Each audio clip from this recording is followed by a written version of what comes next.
little boy inside a teenager's body. It's clear that he was neglected? I thought her mother did the best she could. It's clear that he was taken advantage of? By who? By who? Who was he taken advantage of? The people he shot and killed? They took advantage of him? It sounds like he took advantage of gun-free zones. I think that makes a little more sense. But keep in mind, this is just one story, but they've received hundreds of letters. Over 100 letters expressing sympathy for someone who shot up a school in Florida just last month. If this is... The Call to Freedom is coming up next, live after the news on the Liberty Radio Network at LRN.FM. From Keene in the Shire, the Liberty Media capital of the world, this is Daryl W. Perry, host of FPP Radio News for Friday, April 13th, 2018. Silver is trading at $16.52 per ounce. Gold is valued at $1,340 per ounce. Zencash is trading at $30, and the average price of Bitcoin is $7,835. Antiwar.com reports European officials say they have made substantial progress in internal talks on the Iran nuclear deal. Planned revisions, likely through a secondary agreement with the EU participants and the U.S., are being worked on ahead of Trump's May 12th ultimatum. The potential stumbling block, as always in the P5+1 deal, is President Trump. Trump has made broad demands for wholesale changes to the already signed agreement, and while the European nations can give him some lip service on those issues, some changes simply are impossible to impose at this point. That means a risk that no matter what they do, President Trump may try to collapse the deal outright. Secretary of State nominee Mike Pompeo said as much to Congress on Thursday. In the course of promising tough action against Iran, Pompeo suggested that the U.S. might just have to destroy the old deal and then negotiate a whole nother tougher agreement. That's probably not possible. The P5+1 deal was reached only with protracted negotiations, and the U.S. never really honored the terms of it. It is unthinkable that if Trump blows up the deal, anyone else would try to negotiate a new deal with him. Pompeo ultimately undermined the whole agreement for forcing new terms on the deal in the first place, telling the Senate that even if Trump ripped up the deal, there were no indications Iran would try for a nuclear weapon in the absence of the deal. Instead, Pompeo insisted that the nuclear deal was interfering with other general anti-Iran measures the administration wants to take. He declared Iran to be a threat to Israel and to the homeland, though did not elaborate as to how. For over 40 years, Roberts & Roberts Brokerage has been a trusted source for buying and selling precious metals like gold and silver. And as a Bitcoin-preferred business, Roberts & Roberts Brokerage has removed the minimum purchase amount for all orders paid in the digital currency. Call Roberts & Roberts Brokerage today for knowledgeable advice on buying and selling precious metals and a forward-thinking approach to new technologies. 800-874-9760 or visit online at rrbi.co. UPI reports Uber is adding a button to its ride-sharing app that will call 911 in cases of emergency as the company seeks to upgrade safety for its passengers and drivers. In a statement on Thursday, Uber CEO said ensuring safety is a huge responsibility. The Uber app will now feature a safety center where riders can learn about key information, including a built-in partnership with law enforcement, driver screening processes, insurance protections, and community guidelines. As part of the major safety overhaul, riders will be able to designate up to 5 friends and family members as trusted contacts and share trip details of every ride. Uber will allow passengers to share real-time locations with a 911 operator. Uber said federal regulators estimate up to 10,000 lives could be saved every year if first responders were able to get a 911 call just 1 minute quicker. On driver background checks, Uber said it plans to strengthen its screening process by proactively rerunning criminal and motor vehicle checks every year, regardless of whether there is a legal obligation to do so. You can support FPP Radio by joining the FANS program. FANS are friends, allies, and numerous supporters. FANS help FPP afford to produce more original content. You can join the FANS program for as little as $1 per month through Patreon and get perks like ad-free versions of FPP Radio News and Peace, Love, Liberty Radio. To learn more or to join the FANS program, visit fans.fppradio.com. That's fans.fppradio.com. Reuters reports Oklahoma's largest teachers union on Thursday called off a nearly 2-week walkout that shut public schools statewide, saying it had secured historic gains in education funding after the school budgets were devastated by a decade of cuts. The move came after the Republican-dominated legislature passed its first major tax hike in a quarter of a century that raised about $450 million in revenue for education. Alicia Priest, president of the Oklahoma Education Association, told a news conference, "We absolutely have a victory for teachers." The strike was part of a wave of action by teachers in states that have some of the lowest per-student spending in the country. A West Virginia strike ended last month with a pay raise for teachers, and educators in Arizona protested before classes on Wednesday without skipping work to seek enhanced education funding. The Oklahoma walkout began on April 2nd and affected about 500,000 of the state's 700,000 public school students. This has been FPP Radio News. Online at fppradio.com. Crammed into tiny bar stools, cramped diner booths, and filthy cars where moving their limbs is either uncomfortable or impossible, hundreds of thousands of consumers rip apart chicken wings or tear off bites of Heroes and hamburgers every single day, often to the point of bloating, belching, and outright physical pain. Barbecue sauce or hamburger juice will literally dribble down these poor beasts' mouths and onto their shirts, their beards thick with pungent grease. Treated as little more than machines to be stuffed full of smoked pork, marinated chicken, and dry-aged beef, consumers are forced to wait in long lines, often while still fully conscious, before buying their meat and ripping it off the bone with their mouths in plain view of other consumers. The majority of meat consumers are often prodded to ingest vastly more than their bodies can handle thanks to cruel promotions like 25-cent wing nights and family-sized buckets of chicken. Help stop the brutality by visiting. This is the Onion News Network. The Call to Freedom is an opinion show. It's meant for informational purposes only. It is not licensed financial advice. It is very important to do your own analysis before making any investment based on your own personal circumstances. You should take independent financial advice from a professional in connection with or independently research and verify any information that you hear from the Call of Freedom and wish to rely upon, whether for the purpose of making an investment decision or otherwise. I mean, come on, guys. Duh. It's a cryptocurrency investment and a political talk radio. Of course, it's opinions. Computers are online. I'm gonna start loading software. 5, 4, 3, 2, 1. Welcome to the Call to Freedom. Broadcasting live from VertCoin Studios on LRN FM. You're listening to Will. You will listen to every damn word I have to say. And Aria. Be afraid. Be very afraid. Stay tuned for political talk and everything crypto. That's right. Broadcasting internationally on our BitPlus network satellite. This is The Call to Freedom. All right, let's boot it up. That's right. Welcome here to the Call to Freedom here on LRN.FM. We're broadcasting live from the VertCoin studio right here in beautiful Keene, New Hampshire. And it is another wonderful day. I am joined, I'm not sure, is Aria here with us today, Tom? Did she make it in? I don't hear Tom either. Am I here all by myself today? I think I am. Oh, well, what a fun day this is going to be. So it looks like I'm riding solo for a little while. Let's see here.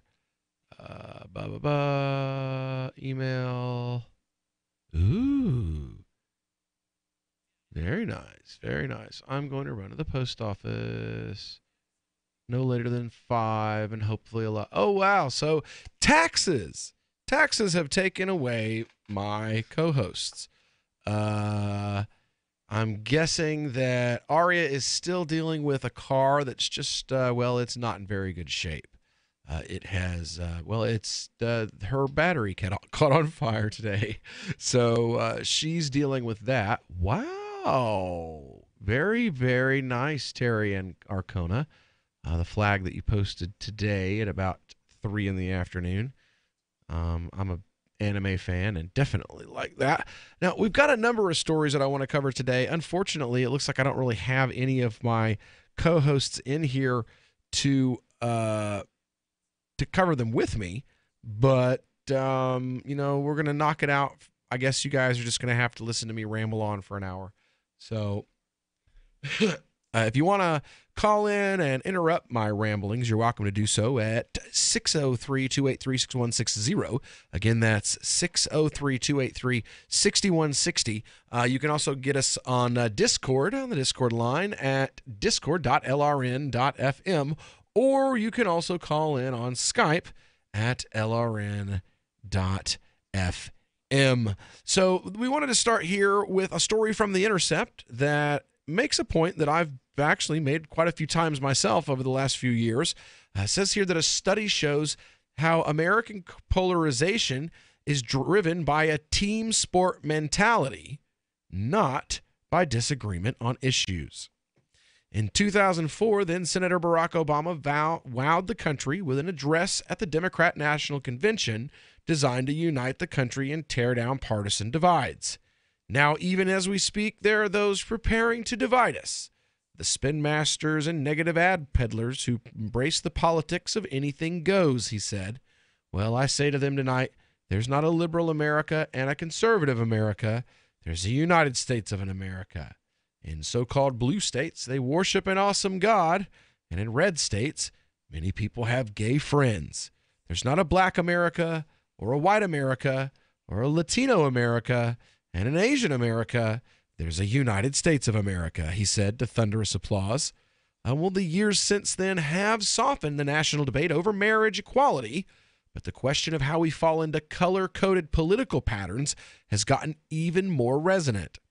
While support for same-sex marriage has increased, for instance, support for interpolitical marriage specifically, Gallup asked adults about the prospect of their son or daughter marrying someone of a different political background, has actually gone down. What if the source of this polarization has little to do with where people fall on issues or what people actually believe? What if people are simply polarized by political labels like liberal and conservative and what they imagine their opponents to be like more than they are about disagreements over issues like taxes, abortion, and immigration? That news wouldn't surprise anybody who spent time battling out in a news outlet's comment section, and it's the firm conclusion of new research by Liliana Mason, a professor at the University of Maryland. Her paper, Ideologies Without Issues, The Polarizing Consequences of Ideological Identities, published in late March by Public Opinion Quarterly, uses 2016 data from Survey Sampling International and American National Election Studies to study how and why Americans are politically polarized. She used measures that identify both where people stand on issues and how they identify their political clan. For issues, she took 6 major ones from the survey: immigration, the Affordable Care Act, abortion, same-sex marriage, gun control, and the relative importance of reducing deficit or unemployment. Additionally, she used their measurements of social identity on a range from liberal to conservative. Then she sought to correlate these answers with questions where respondents answered whether they would prefer to live next door to, marry, be friends with, or spend social time with someone who differs from them politically. She found that the political identity people adopt, what political identity people adopt was far more predictive of their preferences for social interaction. For instance, moving from the least identified to the most identified with an ideological label increases preference for marrying inside the ideological group by 30%. In other words, if you are a committed liberal, you're much likely to want to live next to other committed liberals.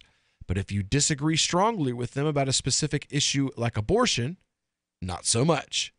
She writes, the effective issue-based ideology is less than half the size of identity-based ideology in each element of social distance. These are sizable and significant effects. Robust robust to controls for issue-based ideology, and they demonstrate that Americans are dividing themselves socially on the basis of whether they call themselves liberal or conservative, independent of the actual policy differences. Oh my God.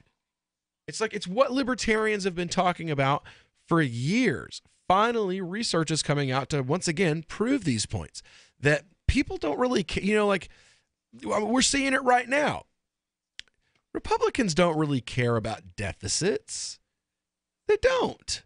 It's just something so that they can say that they're different when the Democrats are spending the money. And that's why when, now that there's a Republican in office, you have this multi-trillion-dollar budget that puts us a $1 trillion deficit. And that's okay now. That's, raising the debt ceiling. That's cool. None of these things are an issue anymore because these issues aren't based on ideology. They're based on name. And I'm a conservative. Well, what the hell does that even mean anymore? Well, I'm a libertarian. Really? Well, what does that mean now? What does it mean to be a libertarian now?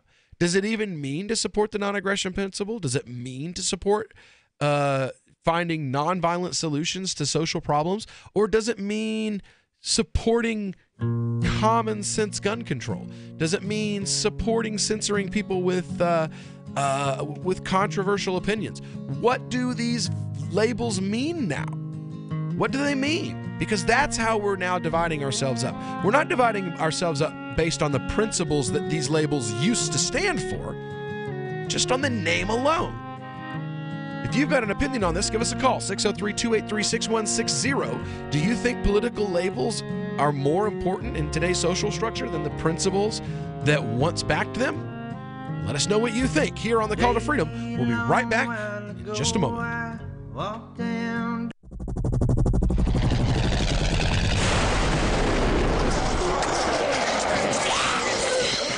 In Survivor Max 2, School Bites, Max must scavenge through a wasteland swarming with the undead. Desperate to find the medicine he needs, he discovers a community of survivors at his former school. Has he finally found the safe haven he's been looking for, or will he discover that school bites?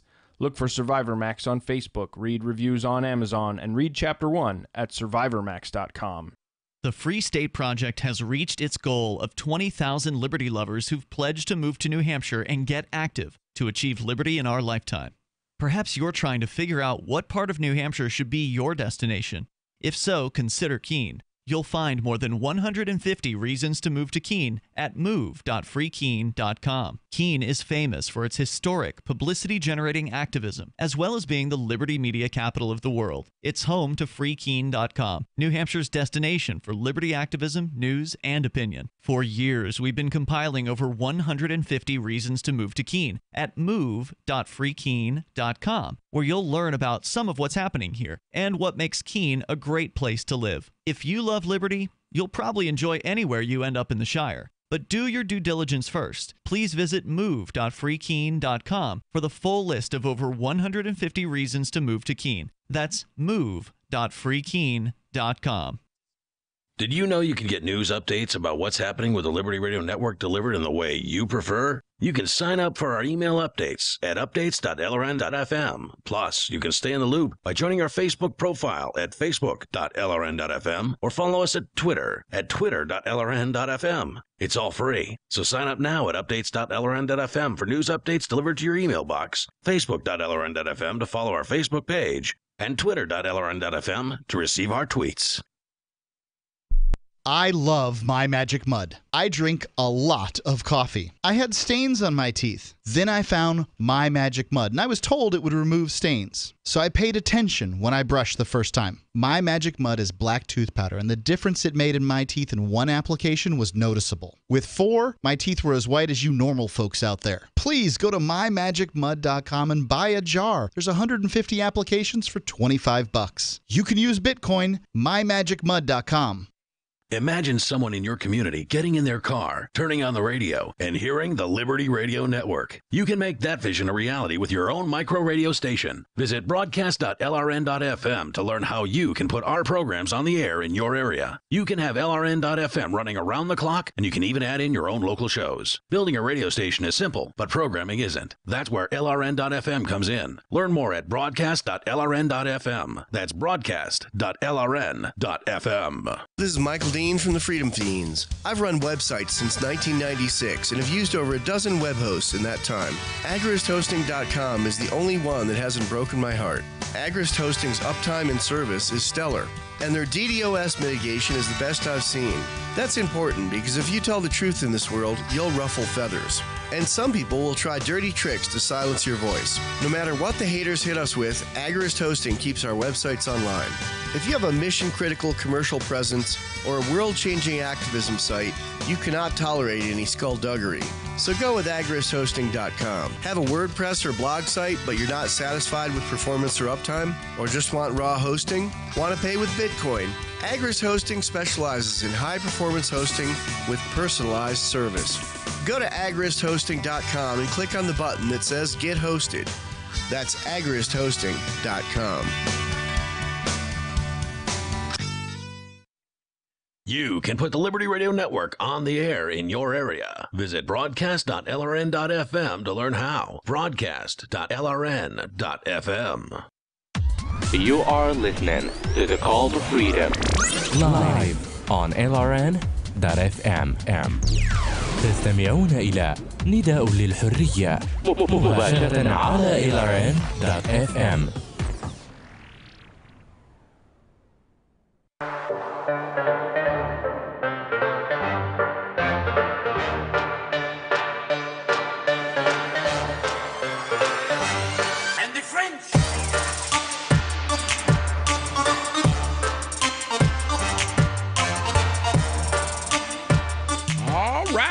Back into the Call to Freedom here on LRN.FM.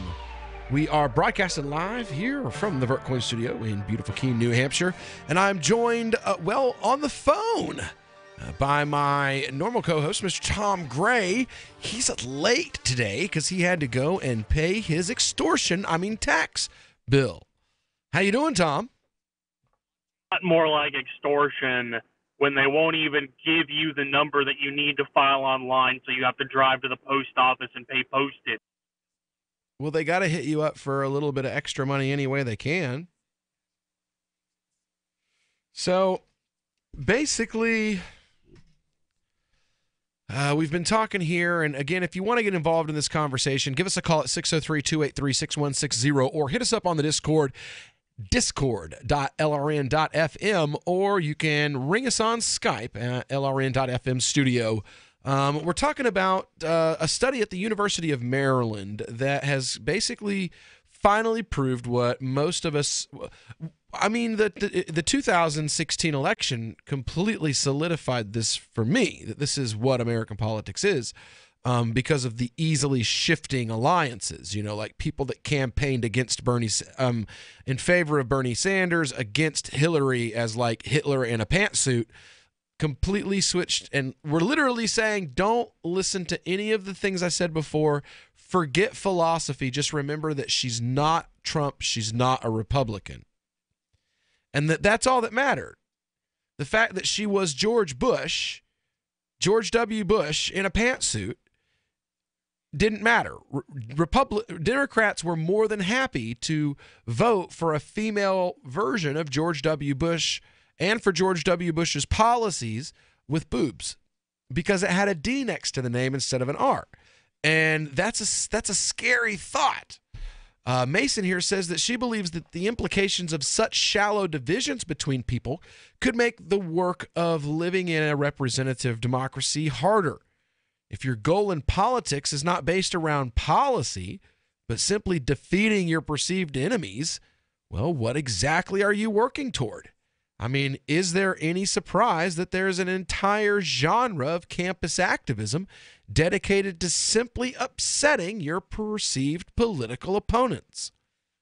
The fact that even this thing's that's supposed to be about reason and thoughtfulness and what we want the government to do, the fact that even that is largely identity powered, that's a problem for debate and compromise and the basic functioning of a democratic society.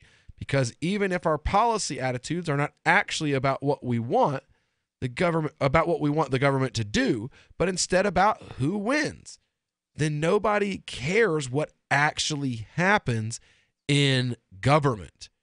We just care about who's winning in a given day. That's a really dangerous thing for trying to run a representative society. And that's so true, man. I mean, I don't know how many people who were virulently anti-war from the year 2001 to the year 2008. And then in 2009 became apologists. Oh, well, we're fighting a war on terror. So for Obama to drop 20,000 tons of bombs on civilian populations per year for 8 years is totally justified because, well, we're fighting a war on terror. An argument that would have been rejected by those people when George Bush was in office. Agreed, Tom? No, I don't actually agree that they would have rejected the argument, because look at how their representatives in Congress voted on those same wars, and look at who they supported in 2004. So, I mean, the tribalism is really nothing new. I think what's new is, as you were saying, the way... We just lost Tom for a second. I think what he's trying to say is the new attitude that you have entire political movements on both sides, that their goal is not to have a positive effect on policy at all. It's simply to be edgelords. We have one, commenting in the Discord chat right now. The Free Talk Live Discord chat on any given night is filled with them. They're just people who kind of Tom sounds like he's down a hole because Tom was a good citizen today. And like it says, Citizen Tom. I am down a hole. Tom, Sorry. Yes, Tom is down a hole. He's down the I'm paying my taxes hole. And you know what that was? You know why I got cut off there? You were going through a tunnel? No, because my dad tried to call me on the phone to remind me that it was tax day.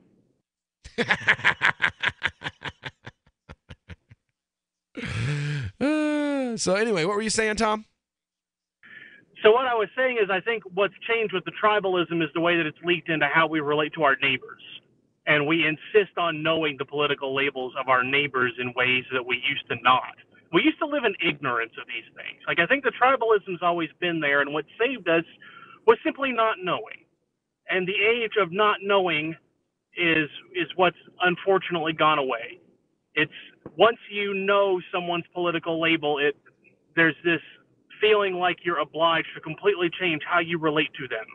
And that's really annoying. Well, that's happening in religion now as well. Like, I have people that they treated me one way, and then they found out I was Muslim, and immediately they treated me a different way.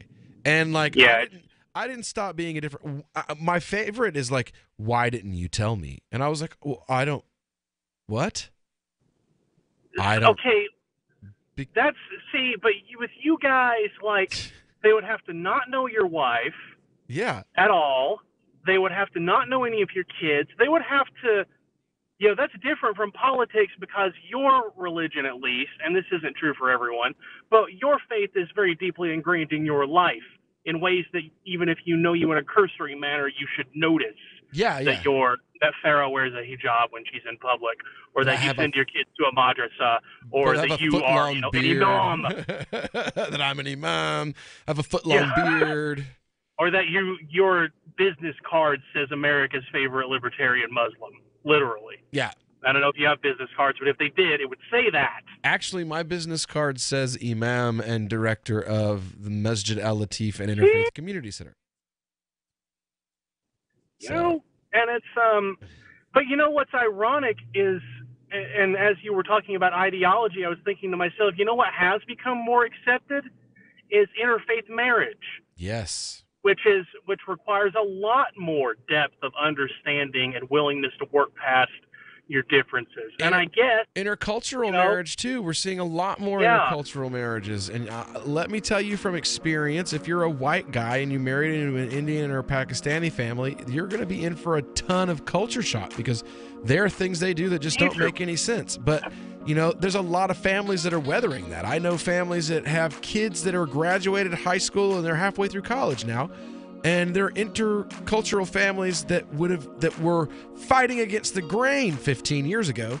Today, they're commonplace. We'll be right back with more on the Call to Freedom. Is spreading the message of liberty, cryptocurrency, and peace around the globe worth $2 per month to you? As you may already know, in addition to our internet feed, LRN.FM broadcasts on free-to-air satellite across North and Central America, as well as Sub-Saharan Africa. And we've been available on satellite for free 24/7 since 2010. The LRN.FM free-to-air satellite signal is reaching some of the most oppressive regimes in the world, and there's no doubt our ideas are making an impact. You can learn more about the channel's impact by watching the 3-minute video at fund.lrn.fm. If you'd like to help free minds globally with our ideas of liberty, cryptocurrency, and peace, you can donate as little as $2 per month via fund.lrn.fm. You can help us continue and expand our satellite broadcast to multiple continents. Visit fund.lrn.fm today, and thank you for your help. Don't forget to share the link on social media. That's fund.lrn.fm. Ross Ulbricht was convicted in early 2015 of running the infamous Silk Road Underground Market. The Silk Road was a gift to humanity and helped reduce the harms brought on by drug prohibition. For this good deed, Ross has been sentenced to life in prison with no possibility of parole. Now, an appeal is Ross's only chance, and he needs your support. Please visit freeross.org, where you can contribute via various methods, including Bitcoin. Visit freeross.org. That's freeross.org. The FAA has issued a reminder that any plane can crash and kill you. Deputy FAA Administrator Serena Grant. This year, there will be more flights than ever. Any one of them could blow up in the middle of the sky without warning. That's why we're asking all Americans to tell their families that they love them before taking off. The agency also released a list of important questions to ask yourself or your seatmate during your flight, including, should the wing be doing that? What is that whirring noise? And do all planes shake this much? They're reminding passengers that even the smallest amount of turbulence could mean you're headed toward a sudden explosive death. While hurtling through the sky at unimaginable speeds in a steel coffin can feel like gambling with your life, the FAA says there are ways to regain the illusion of control. If you're worried about crashing, why not switch your flight at the last second? It might just save your life. Or kill you, depending on which plane crashes. And for those who aren't flying this holiday, the FAA has reminded everyone that a plane could fall out of the sky right on top of you at any moment. This is the Onion News Network. The 3 most important things you can do for LRN.FM are: 1. Let your friends know you're listening to LRN.FM on your social networking profile. 2. Buy the things you buy online through shop.lrn.fm. 3. Give $5 a month to the AMP program at amp.lrn.fm. It's my firm belief that the AMP program is the best use of your charitable dollar among liberty-oriented groups. Support all your favorite organizations, but make sure you give $5 a month to the AMP program at amp.lrn.fm. Since time began, tyrants have taken aim at personal liberties. Now there's a movie that aims back. The government has no more right to tell us what to put in our bodies than they have to take our guns or tell us what books we can read. 6 drug police were eaten by bears while raiding a marijuana farm. On your knees, you dirty hippies! Jesus. On your knees! What's the problem, officer? Today, many cops who enforce pot laws do so only because it provides them with cushy jobs, good benefits, and a chance to push people around. I was an undercover narcotics officer. The drug war is nothing but a farce. The Second Amendment says you gotta keep you and your gat intact. Guns and Weed, The Road to Freedom. A film by Michael W. Dean and Nima Vadadi. DVD available now at gunsandweed.com or on Amazon. That's gunsandweed.com. Makes the perfect gift. Remember, that's gunsandweed.com. Help get LRN.FM into more ears. Visit promote.lrn.fm for a free bumper sticker, flyers, banners, graphics, and more. Promote.lrn.fm. This is Angel Clark, and you're listening to The Call to Freedom on LRN.FM.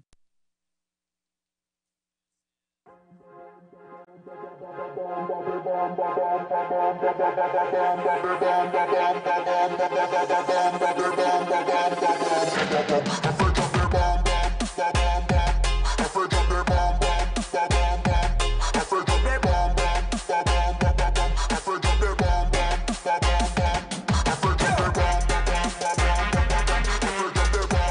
right, welcome back into the Call to Freedom here on LRN.FM.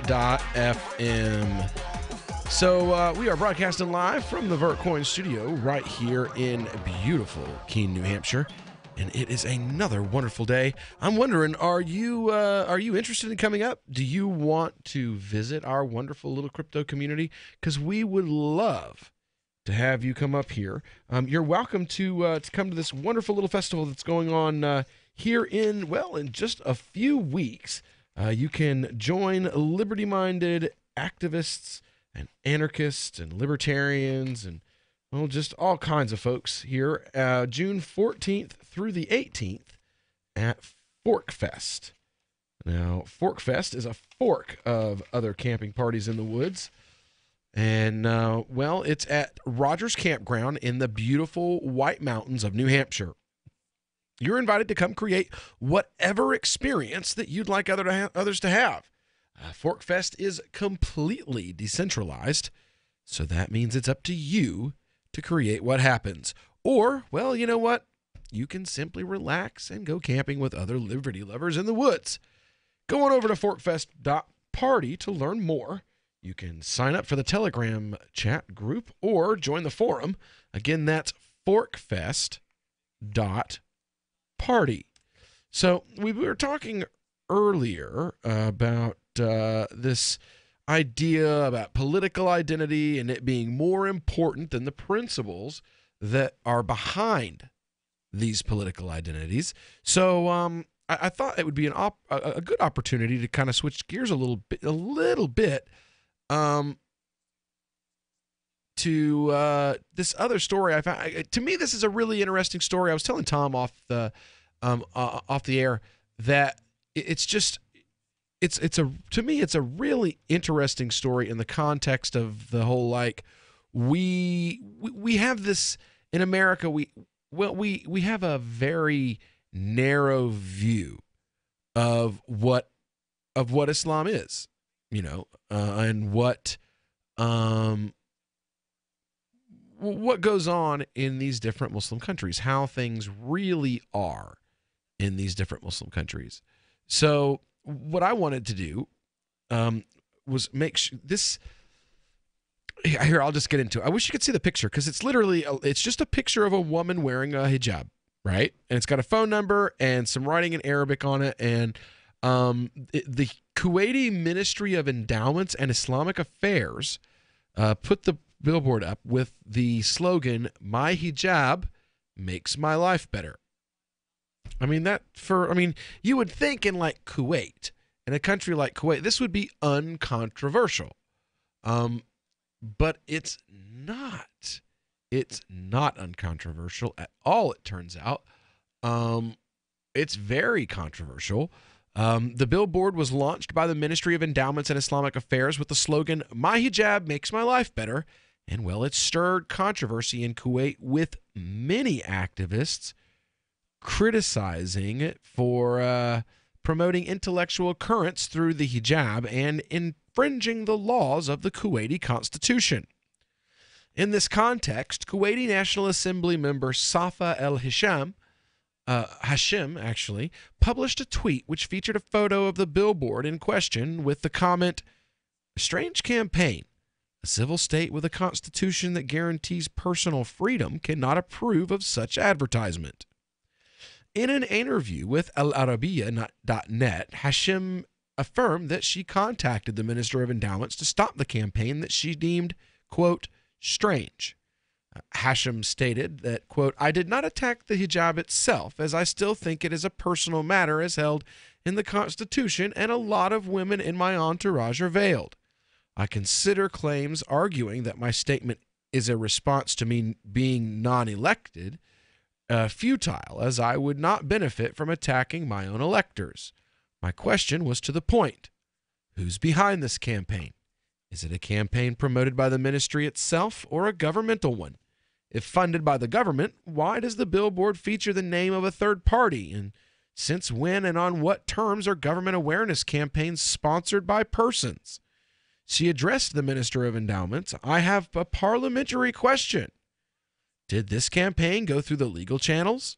Because we have in Kuwait a long history of dubious campaigns that have served the interest of a certain current. And is this the same scenario under the mantle of the hijab so as to shut down all opposition? Has there been a study around its utility and what is the aim behind it? Hashem continued her questions. Is the advertisement a provocation? I, as a politician, have sworn to protect the liberties of my people and not for the street to become an arena of ideologies and scores to settle. She concluded, I will address the members of the Parliament and Foreign Ministry Ministry of Endowments who are the beneficiaries from this campaign and who want to impose its guardianship on the Islamic religion, whereas it is a religion of tolerance. In the same vein, Dr. Ghadir Asiri affirmed, we're not against the hijab, but the government's position which officially opposes any non-compliance with the legal dress, and its funding is unacceptable. Ghadir quoted, on her personal account, Kuwait cannot tolerate the adoption of the ideology of Islamic bodies and a guardianship of thought via political Islam in its many covert and ambiguous layers. We oppose the government's effort to cleave the Kuwaiti society, harming its cultural differences, since matters concerning decency are left to interpretations and can vary from one household to another, as well as from one doctrine to another. These provocative campaigns aim at disrupting the cohesion and social security of Kuwait. So, I mean, this sounds like an argument that you would hear in an American court or in America. If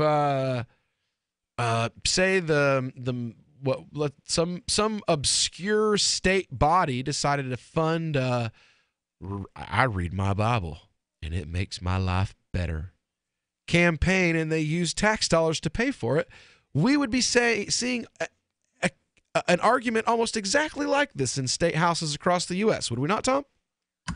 I mean, we already see it anytime that there's a prayer at a school football game. I mean, there was even an instance a couple of weeks ago where two Christian schools that compete in state, the state championship level, held a joint voluntary prayer before a game and got in trouble with the state. They both got disqualified from the state basketball tournament for doing it. That's how sensitive this issue would be in the United States. But you have a different, context here, because you've got a state that is, in a part of the world where there are a lot of governments that are explicitly combining politics and religion, and they're trying to distance themselves from that, it seems. You can speak more, I think, than I can, though, to the uniqueness of that in the Islamic context. I just know that if you, like you said, if you had this, say you had a state that was majority Seventh-day Adventist, that's not going to happen very much now, and you had a billboard that said, I'm empowered by wearing only long skirts. Well, people would be up in arms, and everybody would be making it their business that even existed. Do you think that it's strange out there in the listening audience that there are arguments happening in the Kuwaiti capital, much like would be happening in our own state capitals, over issues like government promotion of religion? Does this challenge your personal views about some of the governments overseas and some of the things that you may have been fed about them that could possibly be untrue? Do you see this as a step in the right direction? Political empowerment for those who disagree with the state enforcement of religion. Give us a call, 603-283-6160. We'll be back to talk about it here on The Call to Freedom. So you've signed the Shire Society Declaration and are planning your move to New Hampshire to be around more liberty-oriented people. Next, sign up for the Shire Society Forum at forum.shiresociety.com. There are a bunch of people there who are already in the Shire, and they want to meet you. If you're already in the Shire physically, you should also come by the forums. Remember, not everyone uses Facebook. New people are signing up for the Shire Society Forum every month, so drop in and say hello at forum.shiresociety.com. The Shire Free Church offers a sanctuary to those seeking an escape from state churches. The Shire Free Church is an interfaith, diverse group of people that may not share identical theological beliefs. As a member in or minister of the Shire Free Church, you are a sovereign individual and may be the faith of your choice. We don't claim to have all of the answers. We are open to all peaceful people. We want to learn from each other. What unifies the Shire Free Church and its diverse members is peace, love, and liberty. There are many paths to God, one for every individual. The Shire Free Church does not define a specific path beyond those parameters that must be your foundation. Peace as your way, love as your guide, and liberty as your light. Learn more at church.shiresociety.com. That's church.shiresociety.com. Did you know we've taken our LRN.FM telephone listen line to a new level with the LRN.FM audio on demand line? Now you can call 712-770-8447 anytime and listen to LRN.FM's live feed. And you can listen to a bunch of our original shows on demand. Long distance fees may apply. Just dial 712-770-8447 and choose from the menu. 712-770-8447. The new 4th edition of Healing Our World, The Compassion of Libertarianism, will take your understanding of liberty to a deeper level and has over 1,300 updated references, new cartoons, and a foreword by Dr. Ron Paul. With discounts for multiple book purchases, the 4th edition of Healing Our World is a great gift for the liberals, pragmatists, environmentalists, and Christians in your life who think libertarianism is cold-hearted. Get yours today at healing.freetalklive.com and use promo code FTL for a $5 discount. Some of you asked, and now we've delivered. LRN.FM's live Keene, New Hampshire studio shows are now streamed in HD on Twitch. Visit our channel at twitch.lrn.fm and give it a follow. If you have Amazon Prime, you get 1 free subscription on Twitch. If you use it on our channel, Twitch will give LRN.FM a monthly piece of your Prime subscription cost. So please watch, follow, share, and subscribe to twitch.lrn.fm. That's twitch.lrn.fm. Why did you move to the Shire? I moved here to the Shire because there's other people around who take liberty just as seriously as I do. I moved to the Shire because I saw videos of people challenging authority and thought that I could get support myself. It called to me, like, do this right now. I wanted to be around people like me who got it. And once I got here, I knew there was nowhere else that I wanted to be. I've always wanted to change the world. So I moved to the Shire to join people who were actually working towards doing the same thing. The people here are awesome, loving, and positive. It was for the adventure and for the feeling of something important is happening here. And I just wanted to come to sort of be part of that. Visit shiresociety.com to read and sign the Shire Society Declaration and learn the reasons why, if you love liberty, you should immigrate to the Shire. Plus, add yourself to the Shire map at shiresociety.com. That's shiresociety.com. Some of our live shows are streamed in HD on Twitch. Please follow and share at twitch.lrn.fm. That's twitch.lrn.fm. You're listening to The Call to Freedom on LRN.FM. تستمتعون إلى برنامج نداء للحرية مباشرة على LRN.FM.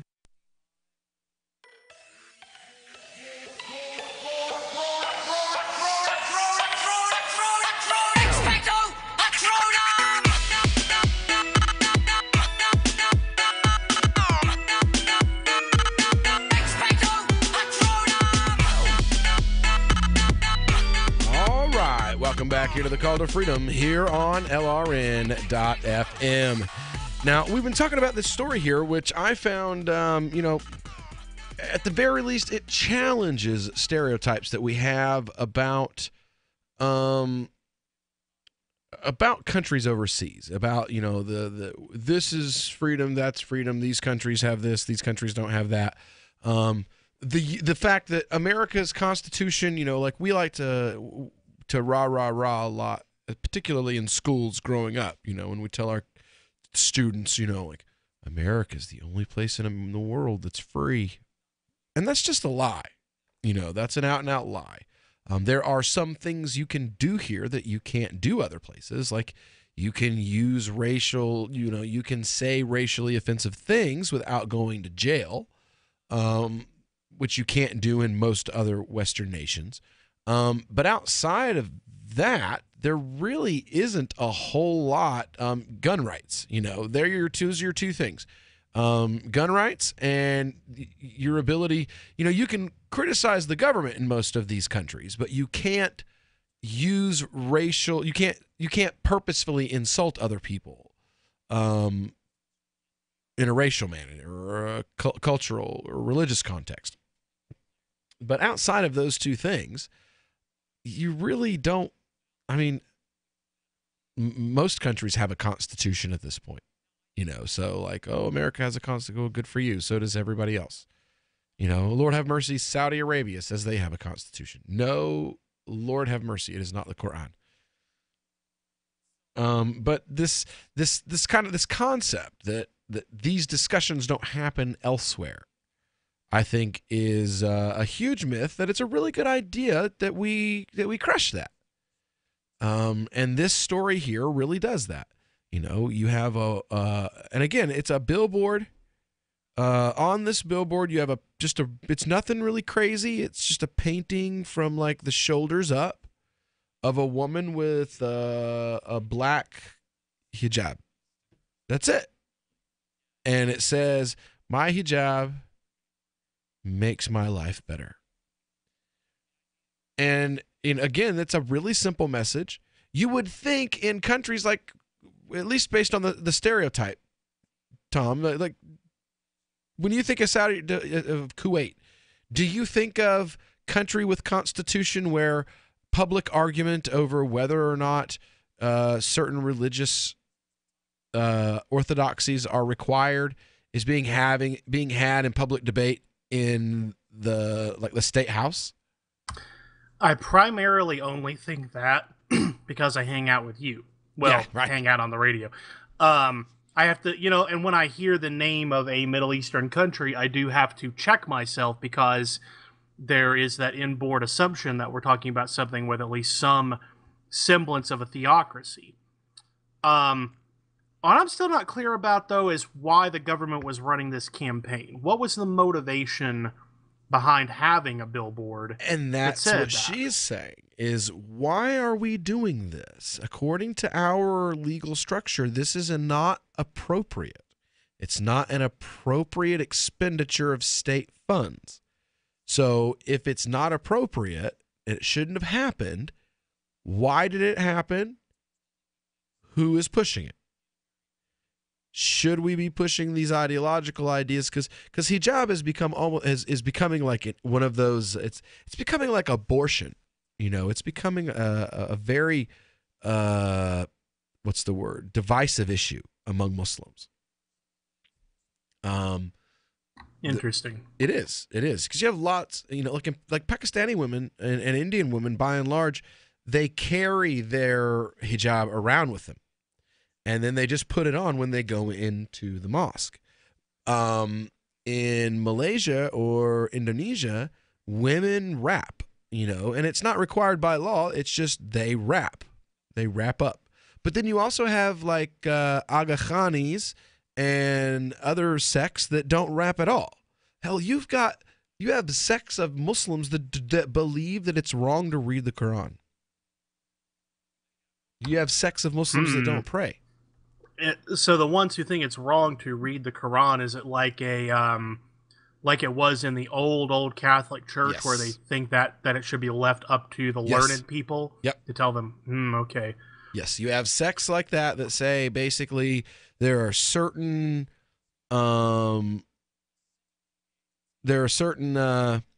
people that are blessed with the ability to read and understand, and the rest of us like don't even try to read it. Like it's sinful to open the pages of it. And lest anyone get confused, there are Christian congregations that believe that. They're fewer and further between in America, just because the religious background of America is that people fled that specific tradition and fled for sort of democratized Christianity. But they do exist, and even if it's not formal doctrine, if you examine how they act in practice, there is a lot. Well, there are many congregations that rely on an authority figure to interpret scripture for them. You also have numerous what I would call messianic cults in Islam, like the Aga Khanis, like the Ismailis. Who else? Then you have they're like particularly hated by Salafi Muslims. They're really big in what's the word? Pakistan. I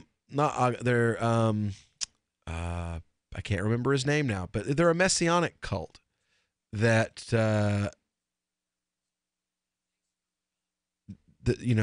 again though, like among Muslims you have all of these different differences, and what happens is one of those groups gets into positions of power and starts pushing their ideology. Ahmadiyya, thank you, Mortified Penguin. I could not get the word to cut. I kept trying to say Aga Khani again instead of Ahmadiyya.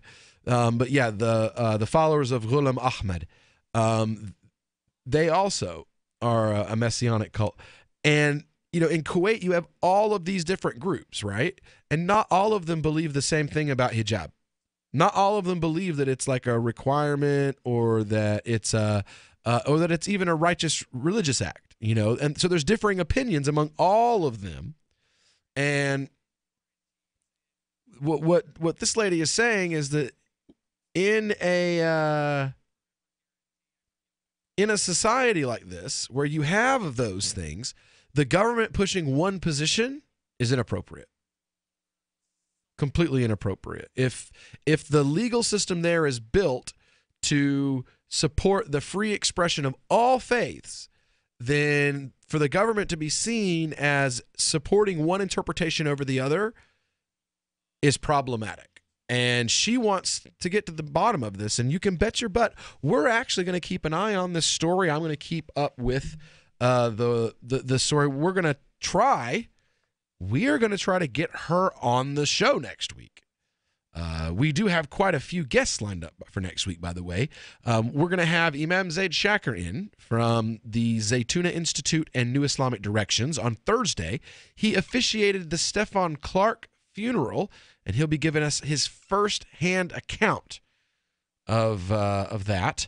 We'll also have the guys from Bad Crypto Podcast coming in on next Wednesday, and we're going to try really, really hard to get this young lady here in on Miss Hashem on Friday of next week. We're going to try, and I'm not guaranteeing that we can, but we are going to make an honest attempt to get her on the show. And again, though, I think it's really cool that now we're seeing in places like Kuwait, these discussions are happening in the House, in the Senate. Their little like mock makeshift American governments that they're starting to set up over there.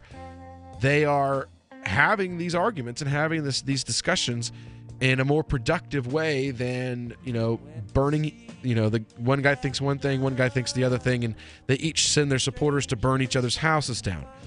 You know, I think it's going to be a much more positive look and proceeding for the Middle East, hopefully from here on. And Kuwait may be leading the way. Now, we're going to be back in a little while with Crypto Hour. We're going to be talking about Verge again. And, well, looks like winter just might be over. So stick around for that and a whole lot more of today's best crypto news when we get back with the Crypto Hour here on LRN.FM.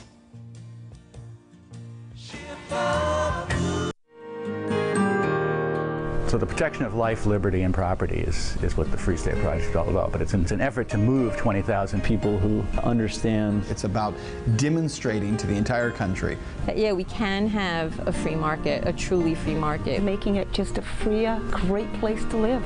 It's the world's largest voluntarist libertarian community, and it's only getting bigger. That's amazing, to be able to move to a place where other people passionately believe in being free and independent. What the Free State Project is managing to do, though, is to put their money where their mouth is. It's physically getting up across the country and saying, let's go someplace and let's demonstrate the power of these ideas. There's a lot of kind of philosophy that surrounds liberty. There's a lot of thinking about it and talking about it. But here in New Hampshire, people are doing it. 101 Reasons Liberty Lives in New Hampshire, a documentary by Free State Project Early Movers. Watch it free at 101reasonsfilm.com. 101reasonsfilm.com.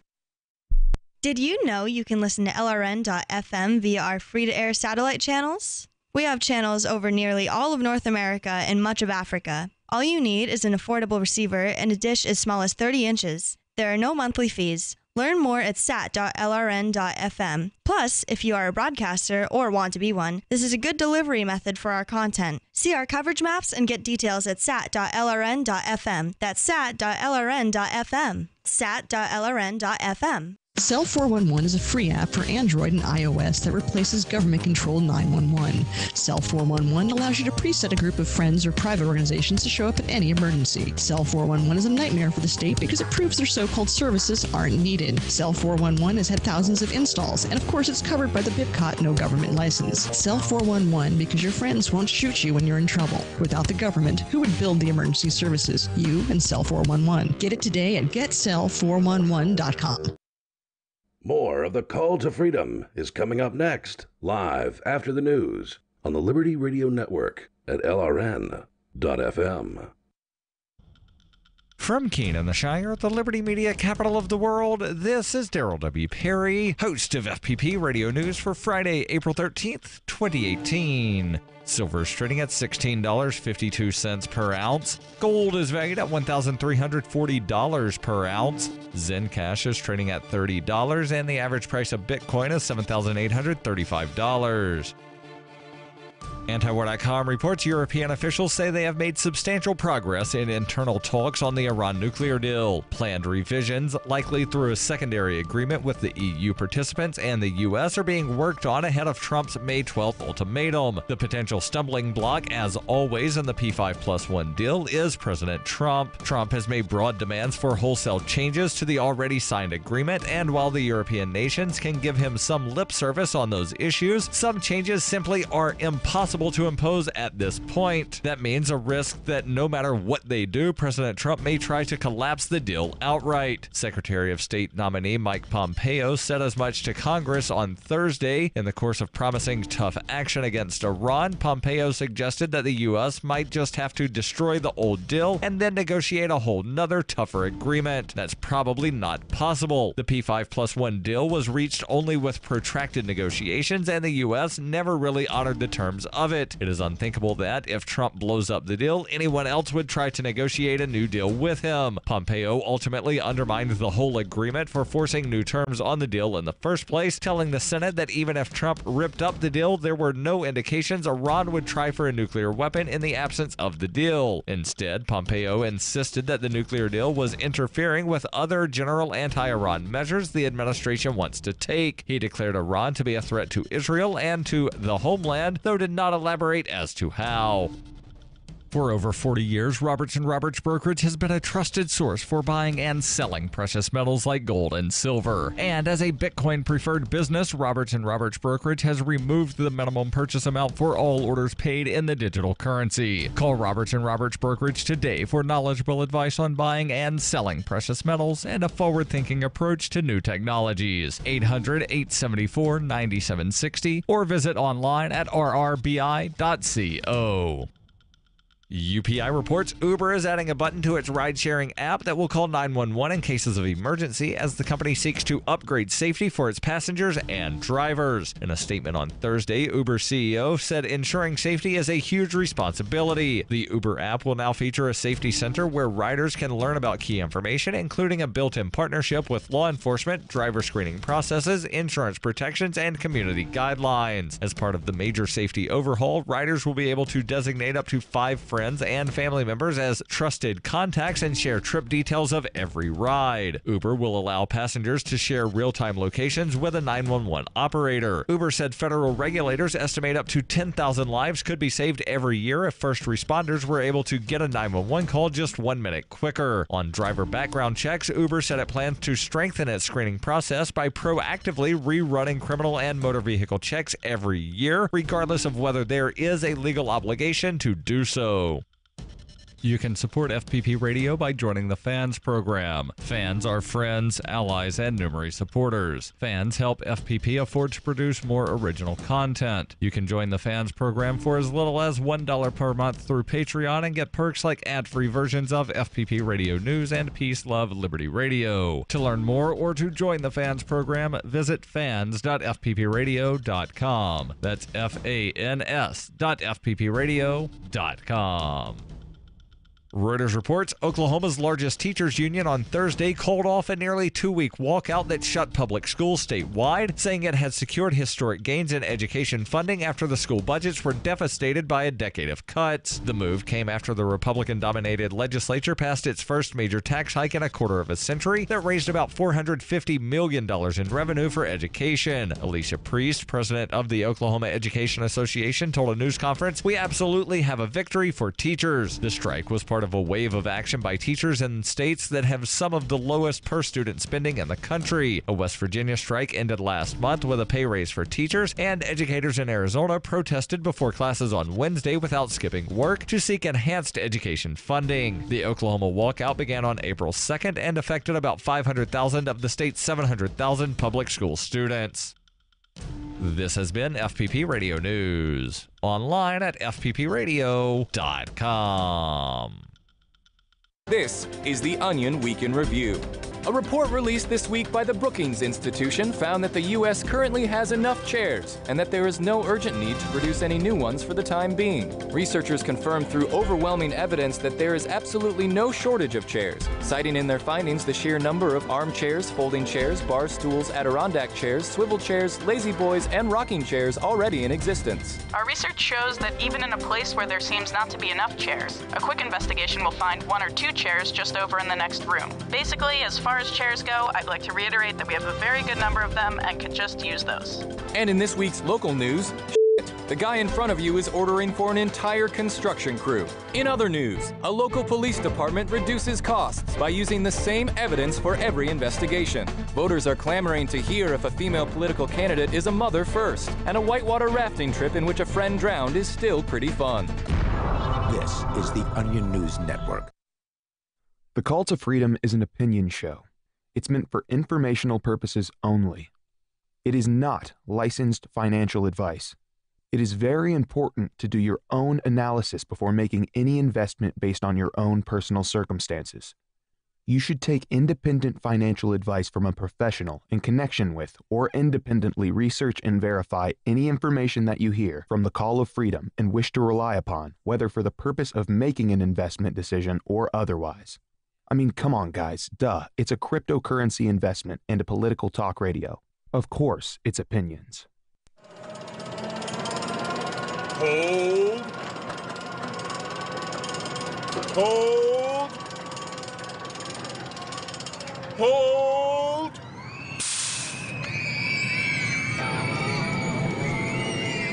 You better hold on for dear life, because it's time for the Crypto Hour, brought to you by Helium.com. On the Call to Freedom.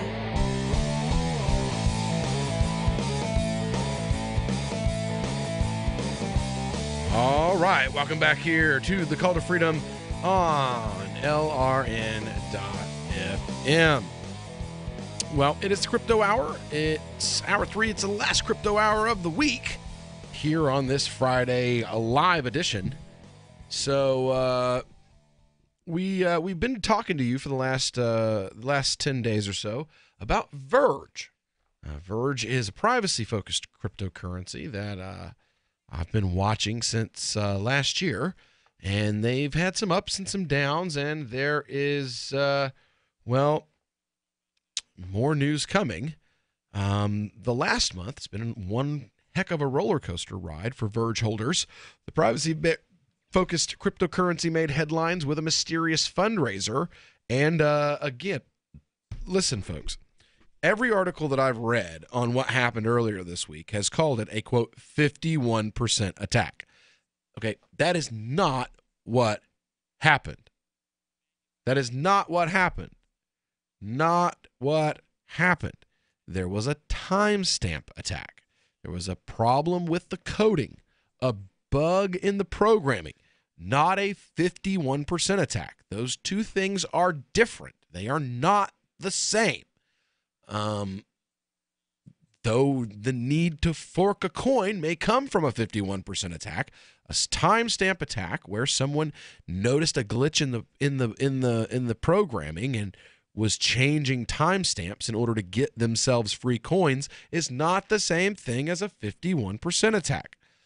All of these different media sources out here that are calling them one are, well, I'm trying to think. I'm trying to think what intellectually dishonest, FUD. What do you want to call it? Pick one. But it's not a 51% attack. They're derpy. Yeah, man. It was a network. It wasn't a network attack. It wasn't a 51% attack. It was a timestamp attack. A malicious miner noticed a glitch in the programming that they could change the timestamp on blocks, and they could reward themselves the reward for blocks that had already been mined an hour after they were mined. It's not a 51% attack. If you're going to write articles for sources like Cointelegraph or CoinCodex or news.bitcoin.com, it's kind of good to know these things so that you don't falsely say something like 51%. Now, but moving on, there was an attack. There was a timestamp attack. The Verge token benefited greatly from the publicity. XVG started the month at around 4 cents, rallied to 0.091, where it was sitting at the time of this writing.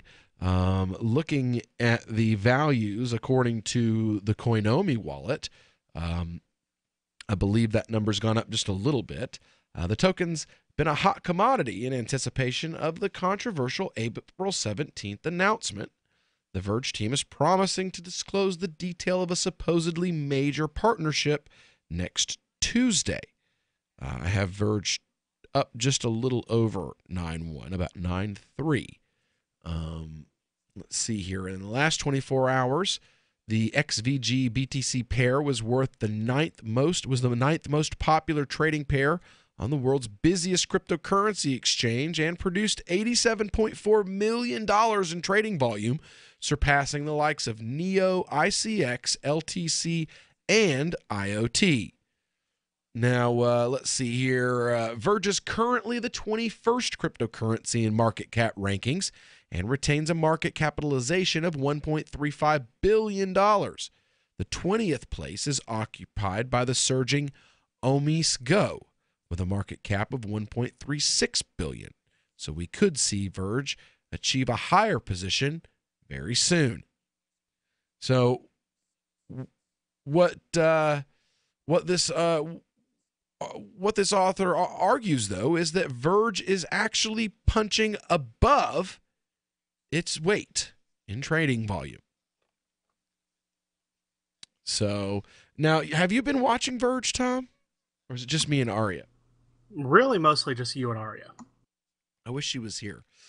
I've been keeping an eye on it. Sorry. Yeah, well, it's not my fault her battery caught on fire today. It's not funny, but it's funny.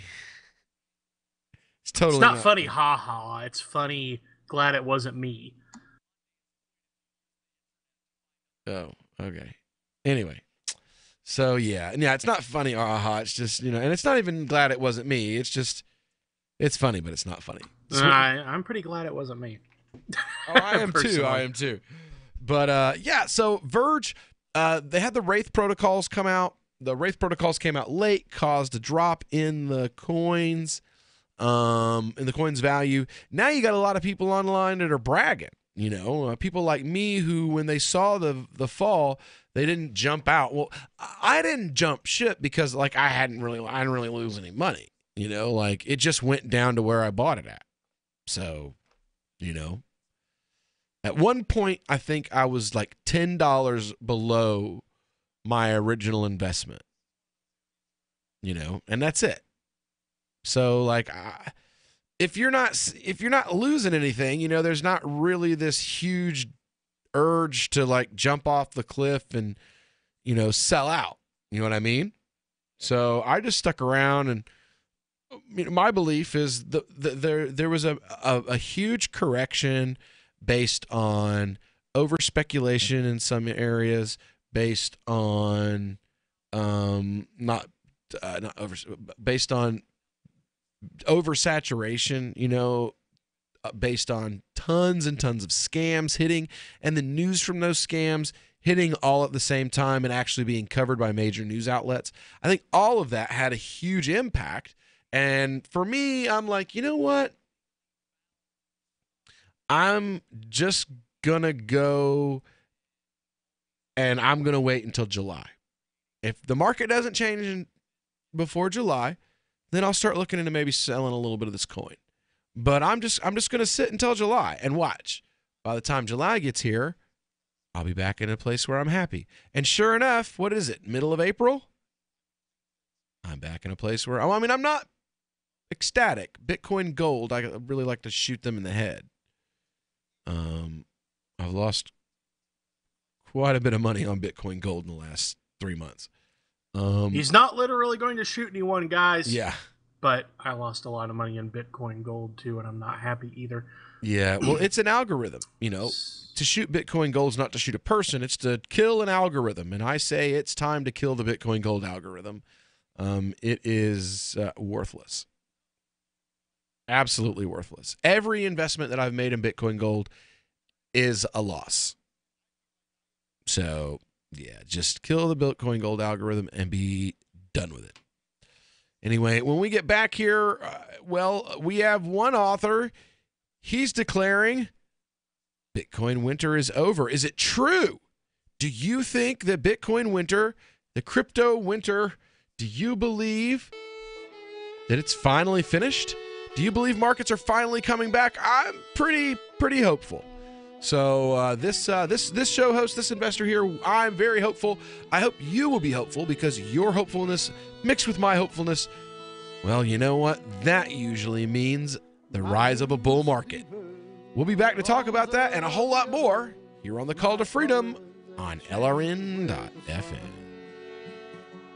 My branches were higher than anything on the hillside on the day that I walked. We've all heard about blockchain assets like Dogecoin, Ether, and Ripple. Bitcoin isn't the only player in the blockchain game any longer. And for those of us wondering how to get our hands on these digital assets, finally, there's a solution. Shapeshift.io allows you to buy and sell between your digital assets and Bitcoin instantly between your own digital wallets. I've used it with ease. Shapeshift.io. There's no account or email address needed. You send them the crypto you want to sell. They send back the crypto you want to buy. It's that easy. Shapeshift.io. Because we are smothering in spam, please do not reply to all when you can instead reply. I was recently among over 100 invited to a corporate reunion. It's always a warm affair, and that's the problem. Enthusiasm for our upcoming get-together caused many recipients to RSVP the organizer with a cheery reply to all. I can't wait. Then others piled on with a reply to all to that. Then the "I'm out of my office now" autoresponders joined in. So I replied to all, asking that we all reply only to the organizer. Hey, at least I tried.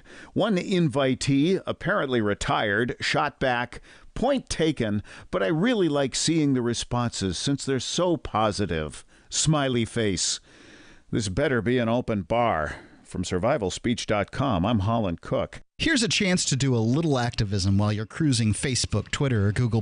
Between the LOL cats, the recipes, the hot girls, and the inspirational sunrise memes, Free Talk Live's posts pass by your newsfeed. Like them, comment. It gives us more exposure. If you don't see our posts, click like at facebook.freetalklive.com and then hover over it to click Get Notifications. It's an easy way to spread the ideas of liberty a bit further. I know you're busy, but you can spare that 1/10 of a calorie it takes to click on something. facebook.freetalklive.com.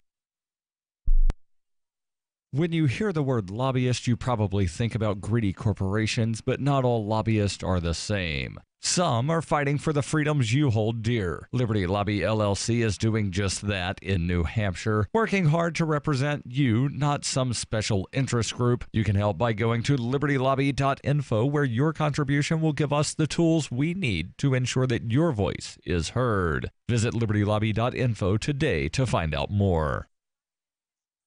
Now that you've found the Liberty Radio Network at LRN.FM, you may want to help expose others to our great programs. To assist you in doing so, you'll find resources at promote.lrn.fm, including details on how to get a free bumper sticker, quarter-page flyers you can print out and distribute, banners for your website, as well as files that will allow you to make your own custom banners and graphics. Visit promote.lrn.fm and help bring new listeners to the Liberty Radio Network. That's promote.lrn.fm.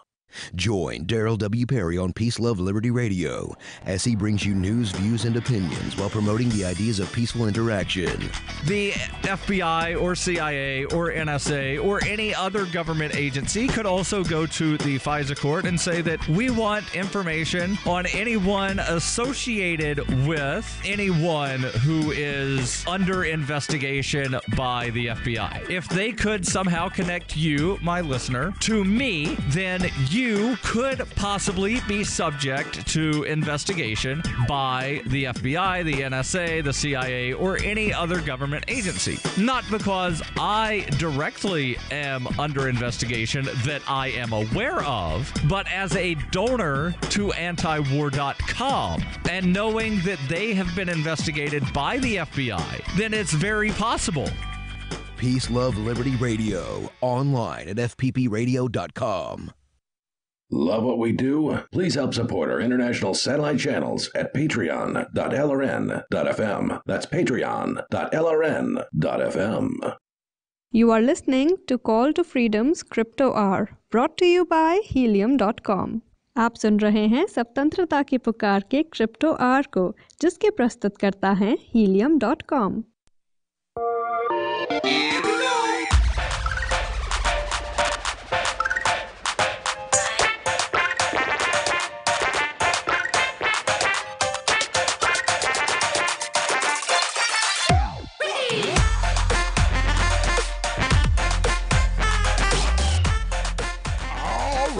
Welcome back into the Call to Freedom here on LRN.FM. We are broadcasting live from the VertCoin studio right here in beautiful Keene, New Hampshire. I am joined this evening live via remote by my regular co-host, Mr. Tom Gray. And, well, folks, according to the author here at the American Institute for Economic Research, thus does the crypto winter endeth. Bitcoin might have just emerged from one of its many winters, looking stronger before. Wait, what? Bitcoin might have just emerged from one of its winters, looking stronger before. I think they meant than before. Yeah. Admittedly, this most recent crash from $17.7 thousand on December 18th of 2017, it's my son's birthday, by the way, to $6,800 on February 4th of 2018 was especially traumatic. The sheer scale has rocked businesses the world over. As a proportional fall, the most recent slide was not especially notable, but as the valuations increase, so do the stakes. Businesses hire developers, make financial commitments, expand their operations, plan sponsorships, and commit to infrastructure and marketing plans. Then, pow, it happens. The company's core assets are worth half or less than they were before. velocity falls, transactions die out. There's gloom and gloom and doom and faces all around. It's not a pretty sight. Those of us who have lived through such things in times past are perhaps more sanguine than most. I made an uncanny prediction in the summer of 2013 that the Bitcoin price would reach $1,000 by year's end. I was a prophet until the crash came a few months later. The bottom of the market came January 13 with a price of $177. This I had not anticipated. A 90% crash market correction is nothing to shake a stick at. And it's completely understandable that many declared crypto to be dead. Indeed, Bitcoin has been declared dead, as we said yesterday, 278 times. And so it was this time around. But enough experience in this realm increases the confidence that spring always follows winter. If you understand and believe in the technology, the price is intellectually incidental. We should have all seen, even from October 5th, 2009, when the first price of Bitcoin was born, that a new chapter in history has emerged. Magic internet money had been born. Not of the government or of the Federal Reserve, out of pure code. It was not supposed to be possible, and then it happened. Materially, the price does matter. When winter comes, it is just a matter of waiting for spring, even if you don't sleep that well in the intervening period. I have to agree there. So what causes the price to move so dramatically? Well, it can't be emphasized enough that we are in an experimental phase. Every new technology goes through it, whether steam power, internal combustion, railroads, indoor electricity, flight, or internet commerce. And this time, it's the disasters, not the innovations, that make the headlines. You will read about the errors, the frauds, the accidents, the hoaxes, the booms, and the busts, the messes. What you'll not read about is the promise, the achievement, the transformation. Such periods are punctuated by waves of optimism and pessimism, and this reflects in the buy-sell decisions that people make, even when it doesn't make sense. Or rather, people trade based on whatever information they can gather and run it through a perception machine concerning what they believe others believe about this information. The most extensive analysis ever done on the price of Bitcoin comes from AIER, and it shows one main factor driving the price: the news. This winter, in this case, news came from a series of announcements from various government officials about a coming crackdown, taxes, regulations, shutdowns, sting operations, and so on. It was all just too much. Well, what ended the winter? What ended the winter? I find three major factors. First, there's a new adoption taking place within large funds of establishment sort. I'm speaking here of Rockefeller and Soros relationships. Investors don't like to be left out. You can cite all the government warnings and threats that you want, but when a major player comes into the world economy, starts adopting, well, it means something. Second, the tax season arrived. Perhaps the first time many crypto owners became profoundly aware that it would be a fiscal error to decline to report earnings in this market. At the end of the calendar year, the earnings had become extremely intense. Just to pay what they owed, they had to sell. For months, in fact, industry insiders have predicted a price recovery following tax season. Third, and perhaps most importantly, news broke that a major Islamic scholar had declared cryptocurrency is compatible with Sharia law. Just the term Sharia law in the West strikes many people as strange and foreign. In fact, the religious law is not that different from Talmudic law in the Jewish tradition or canon law in the Catholic tradition. It's a diverse, forever adapting and evolving, and very serious with regard to scholarship and legal tradition. and it has profoundly affected money and banking in the Islamic world. So we're seeing that this international nature of modern markets is it's changing things. And we had 4 state-sponsored scholars come out and declare that cryptocurrencies are completely haram. Then you have 2 non-state-sponsored scholars, which, by the way, just in case you weren't familiar with Islam, historically at the very least, Muslims are less trusting of state-sponsored scholarship. So when non-state-sponsored scholars came out and said, look, the guys who are declaring this halal and haram for you don't know what a hash rate is, couldn't tell you what a Satoshi is, has no clue what the coin market cap for Bitcoin is, but they're telling you whether something is forbidden or permissible based on absolutely no information at all, and then said, as long as it's an investment or for use as currency itself, cryptocurrency is perfectly permissible for Muslims.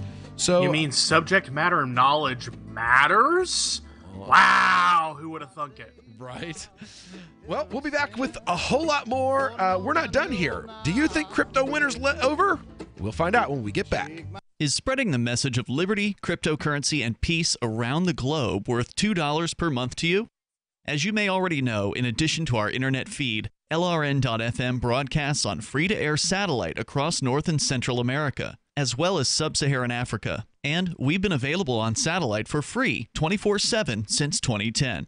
The LRN.FM free-to-air satellite signal is reaching some of the most oppressive regimes in the world, and there's no doubt our ideas are making an impact. You can learn more about the channel's impact by watching the 3-minute video at fund.lrn.fm. If you'd like to help free minds globally with our ideas of liberty, cryptocurrency, and peace, you can donate as little as $2 per month via fund.lrn.fm. You can help us continue and expand our satellite broadcast to multiple continents. Visit fund.lrn.fm today, and thank you for your help. Don't forget to share the link on social media. That's fund.lrn.fm.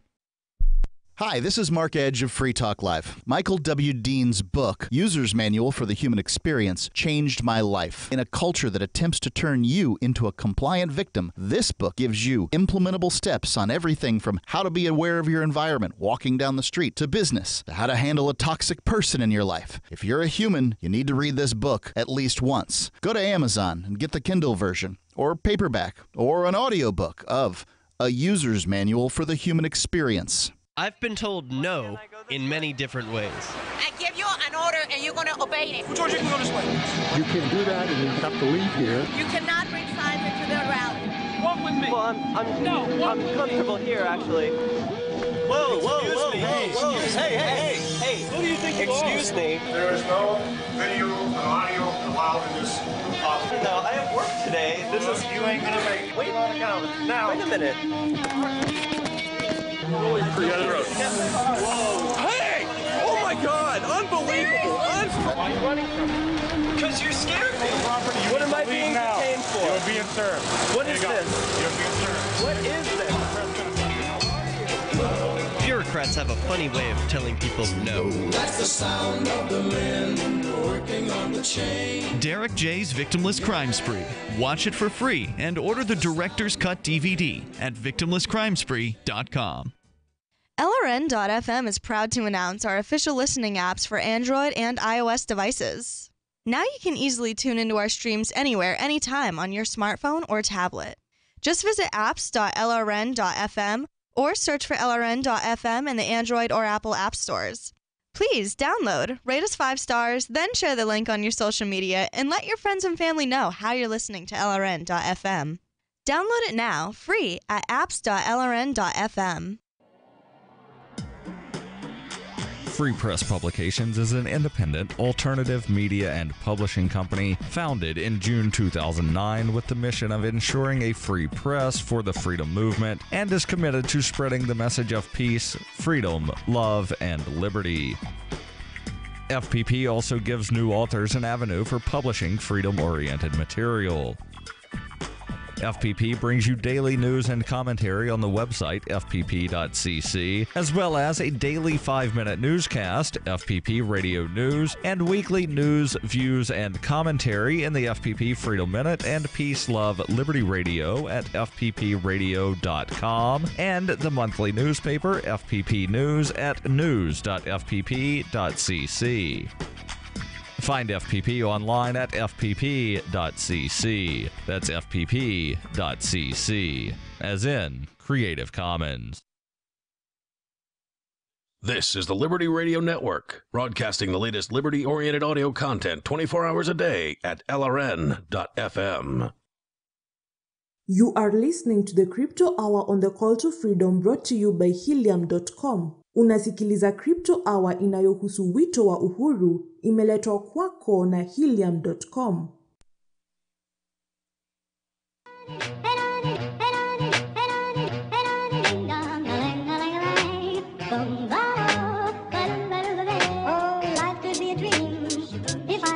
Up in paradise up above, if you would tell me I'm the only one that you love, life could be a dream, sweetheart. Hello, hello again.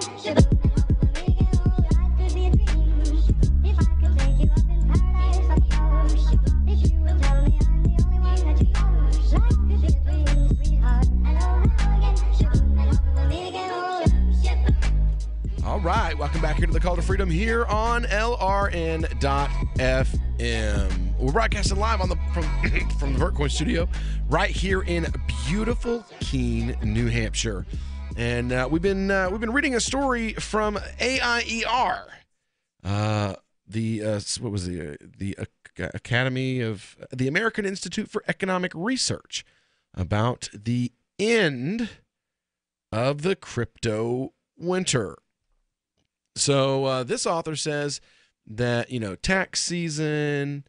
And those other and these, you have to remember, you have 1.5 billion people, many of whom are you've got like half of that of the Muslim community is doctors and lawyers. The other half are in poverty to a level that they could never use crypto as an investment, but they are using it as a form of money.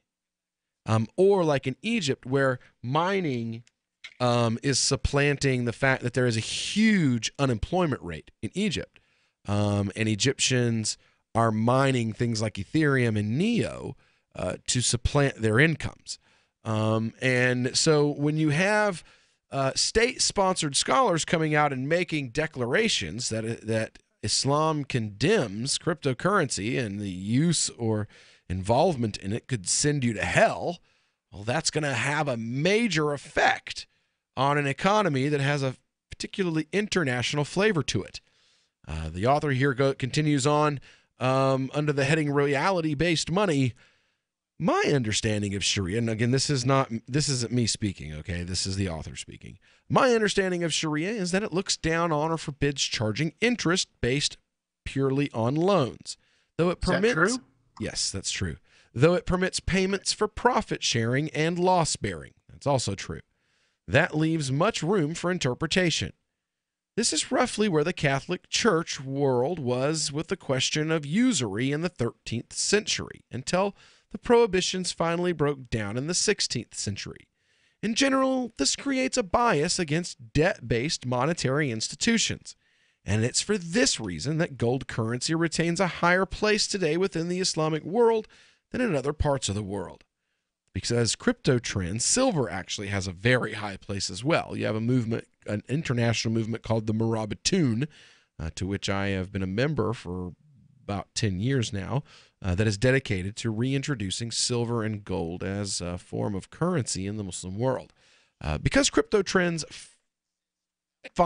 toward final settlement at the moment of transaction and discourage the issue of more tokens than there are in existence to redeem them, and in fact makes it technically impossible to create more substitutes than there is a specie to pay, it would make some sense that Sharia law would take a favorable view.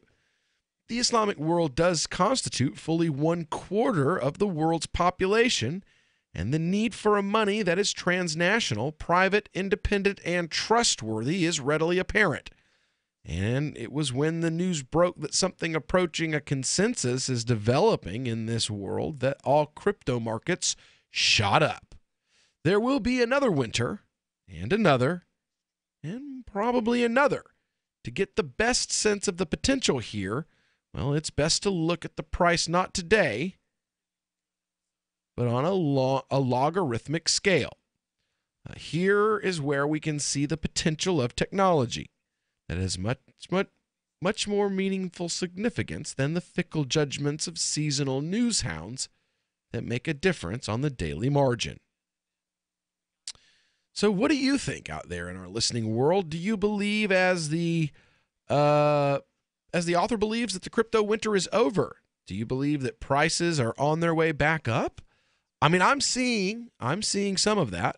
Working directly in the industry, I watch prices all the time, and I am noticing a small uptrend, not a major uptrend. I mean, I'm not like Verge did, but that's based on an announcement they have coming out.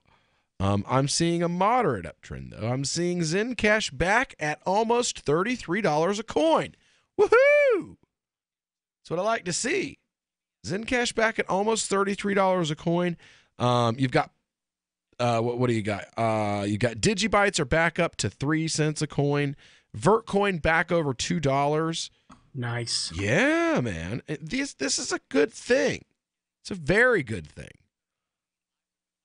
When it was down below $2, and every time you weren't on the air, I was calling it a buy now, which I don't usually do because I'm extremely conservative with crypto. But we believe in the technology when it comes to Vertcoin. So yeah, not only that, but you have we're in a state of massive deflation. Okay, remember just the other day I was talking about Putin coin? It's back at a penny. Yep. Putin coins are back at a penny. I mean, if I had fungible coins that I hadn't already lost so much money on, that I could move them around, I personally would be buying Dogecoin. Because Dogecoin is at less than half a penny right now, and for it to hit 1 cent, you double your money. And as you've explained to me, just like banks like copper pennies, the crypto world likes to have some reliable penny or 5 penny coins around that are going to be there and that hang around that level because everybody's got to make change. So exactly. That's why Doge, you hear, Doge is at a penny, or Putin coin's at a penny, and you're like, why would I want a penny? Well, you need pennies, and it's healthy to have coins out there that have low value versus the dollar, but can be easily converted into numerous transactions like that. Where you've got to round up, so you don't end up with the... Well, because Bitcoin is so hard, man. Bitcoin is so hard. You know what I'm saying? Yeah.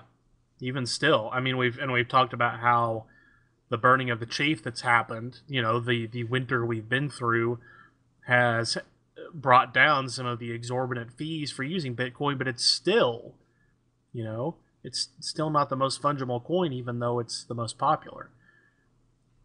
So having these alternative coins around and finding out which ones are going to survive is good. Exactly. Have you ever tried to do a Bitcoin transaction, Tom? I have not. I have stuck with with Dash, with Monero, with some of the other coins that are easier to move around on my Uphold. Okay, so I go to Derek's store, right? And I see a t-shirt that I want to buy, and it's $15, okay? Now, for me to buy that with Doge, that's an easy number, right? $15, a penny of Doge. Boom. You just do a little simple math and add some zeros. But now if I want to buy that in Bitcoin, though, Oh, Jesus Christ. It's 0.001904 Bitcoin. And then a few decimals beyond that. Exactly. So what do you think people are going to be more likely to be able to use easily? It's gonna be the Dogecoin. So right now, if I were you, Zencash, Dogecoin, Vertcoin, if it's a coin, get in right now, because the market's on its way back. It looks like crypto winter is over. It's something that I'll be very happy to kiss goodbye. Are you sick of government lackeys who say you didn't build that? Are you tired of elitists who think you need a government permission slip for everything? Everything you do is an A to B conversation, and the government should see their way out of it. Create true free markets by adopting the BIPCOT No Government License. The BIPCOT NoGov license allows user modification of any product, service, or software except by governments or government agents. Go to bipcot.org. That's Bravo, India, Papa, Charlie, Oscar, Tango.org. On Free Talk Live, we're bringing people to the ideas of liberty every day. From wrestling superstars like Glenn Jacobs. You guys really are having an impact, I believe. Like I said, a lot of where I am now is due to listening to Free Talk Live. You changed my mind on some very important issues years ago. To random people tuning in on the radio. I was kind of stuck in the left-right paradigm. I heard your show by chance on a Saturday night. From there, I went on, joined the Free State Project, and become an amplifier. So, I mean, that's really the reason why I amp is because I know that if it wasn't for you guys being on as many stations as you are, I never would have found the ideas of liberty. Your amp will directly change more lives by getting Free Talk Live in front of people looking for talk radio online and on the air. When you amp Free Talk Live, you get perks like access to the AMP-only Facebook group and AMP podcast. Visit amp.freetalklive.com. There are lots of ways to listen to Free Talk Live. Our podcast has been around since podcasts began, and now the FTL feed is loaded with content besides our full show archives. Did you know that we make it easy for you to customize your podcast subscriptions? We have different feeds, one that includes only our full shows, one with just the Daily Digest, and one with just the Edgington Post. You decide what you listen to. It's quick and easy to customize your feeds at feeds.freetalklive.com. That's feeds.freetalklive.com. Radio is the most personal of mediums. I exist right now in your head. If you listen to Free Talk Live regularly, you know me. Free Talk Live is on more than 160 radio stations around the U.S. and has been downloaded on every continent around the world. Hundreds of thousands of listeners with ad packages from $600 a month to $6,000 a month. Imagine what we can do for your business, project, website, or idea. Email me, mark@freetalklive.com. LRN.FM now has a Discord. Discord is a free text and voice chat platform, and we now have our own server with a bunch of channels at discord.lrn.fm. You can join other listeners as they chat about various things during our live shows, or anytime, day or night. Discord software is available cross-platform, so you can have it on whatever device you want and take your chats anywhere. Join our Discord at discord.lrn.fm. That's discord.lrn.fm.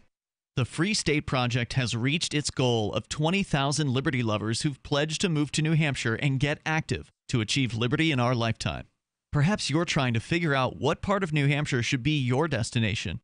If so, consider Keene. You'll find more than 150 reasons to move to Keene at move.freekeene.com. Keene is famous for its historic, publicity-generating activism, as well as being the liberty media capital of the world. It's home to freekeene.com, New Hampshire's destination for liberty activism, news, and opinion. For years, we've been compiling over 150 reasons to move to Keene at move.freekeene.com, where you'll learn about some of what's happening here and what makes Keene a great place to live. If you love liberty, you'll probably enjoy anywhere you end up in the Shire. But do your due diligence first. Please visit move.freekeene.com for the full list of over 150 reasons to move to Keene. That's move.freekeene.com.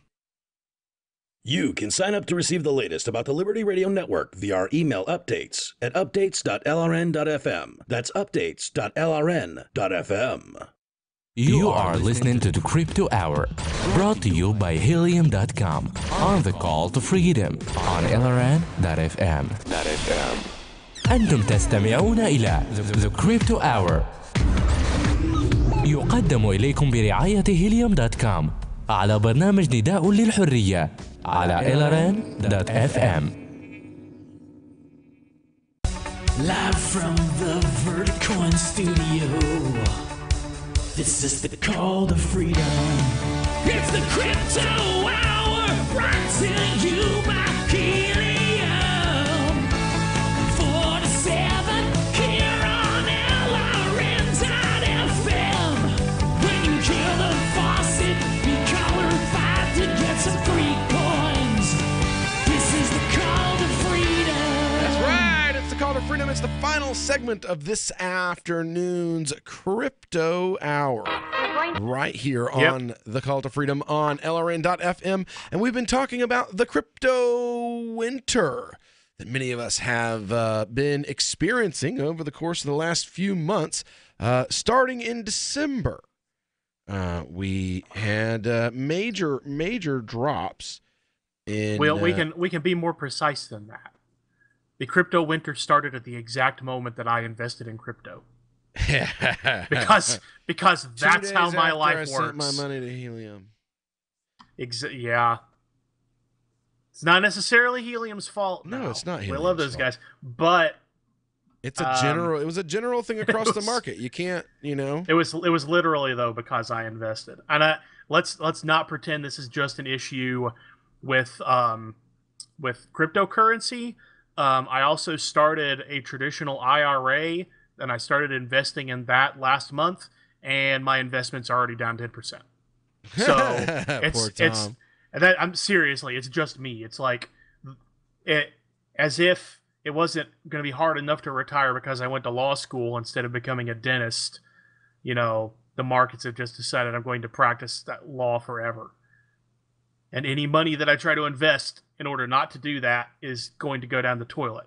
The only asset I have that has appreciated in the last several years is my home and my Pokemon card collection. My Pokemon card collection. I'm doing pretty well in Pokemon cards, to be perfectly honest. I should have bought back into Redcoin. I had sold them all out and thought about putting some money back into them, and now they're back at a penny again. Myriad's back at a penny, Insane Coin's back to a nickel. A lot of these, I guess you would call them like penny stock style cryptocurrencies, they're on their way back up to a penny. Dogecoin just gained 1,000th while I've been talking to you guys. Now, do you worry at all that might be another round of noobs trying to identify which penny coin's going to go to a nickel and pumping up some that might not deserve to be pumped up? I mean, some of the ones you've talked about, like Doge and Putin coin, have their followings already, but I'm just wary of when the next round of people trying to get rich quick are going to do it, and the penny coins I would fear would be a target for them because they see such a low entry point compared to we're going to see Bitcoins. That stuff's not going to stop. What do you think that pumping and dumping coins and stuff like that stuff's not going to stop? It's not. It's not. It's not going to stop as long as Telegram exists and Discord exists. You're going to have this stuff happening. It's just a part of the market. Some people will use it as a way to make money, and some people will simply not. Some people will decide that they don't want to get involved in these pump and dump things, and some people, like, that'll be their only reason to be in crypto.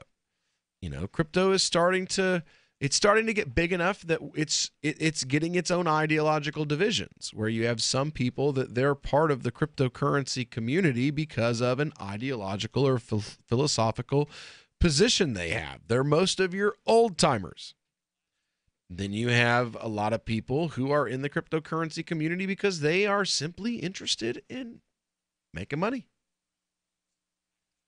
That's it. So, I mean, but you can't simply say, oh, well, one is gone or the other. They're both always going to be here until one of them is regulated out of existence. And even then, you're still going to have Martha Stewart. It's always going to be there. It's always going to be happening, even if it's under the radar and completely illegal. It's still going to be happening. And I think it's still going to be easier to pull this stuff off because of the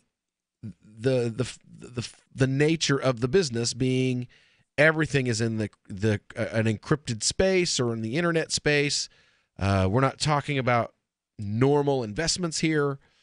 So, like I said, as long as there are encrypted communications platforms that government officials can't get access to, there will be pump and dump schemes.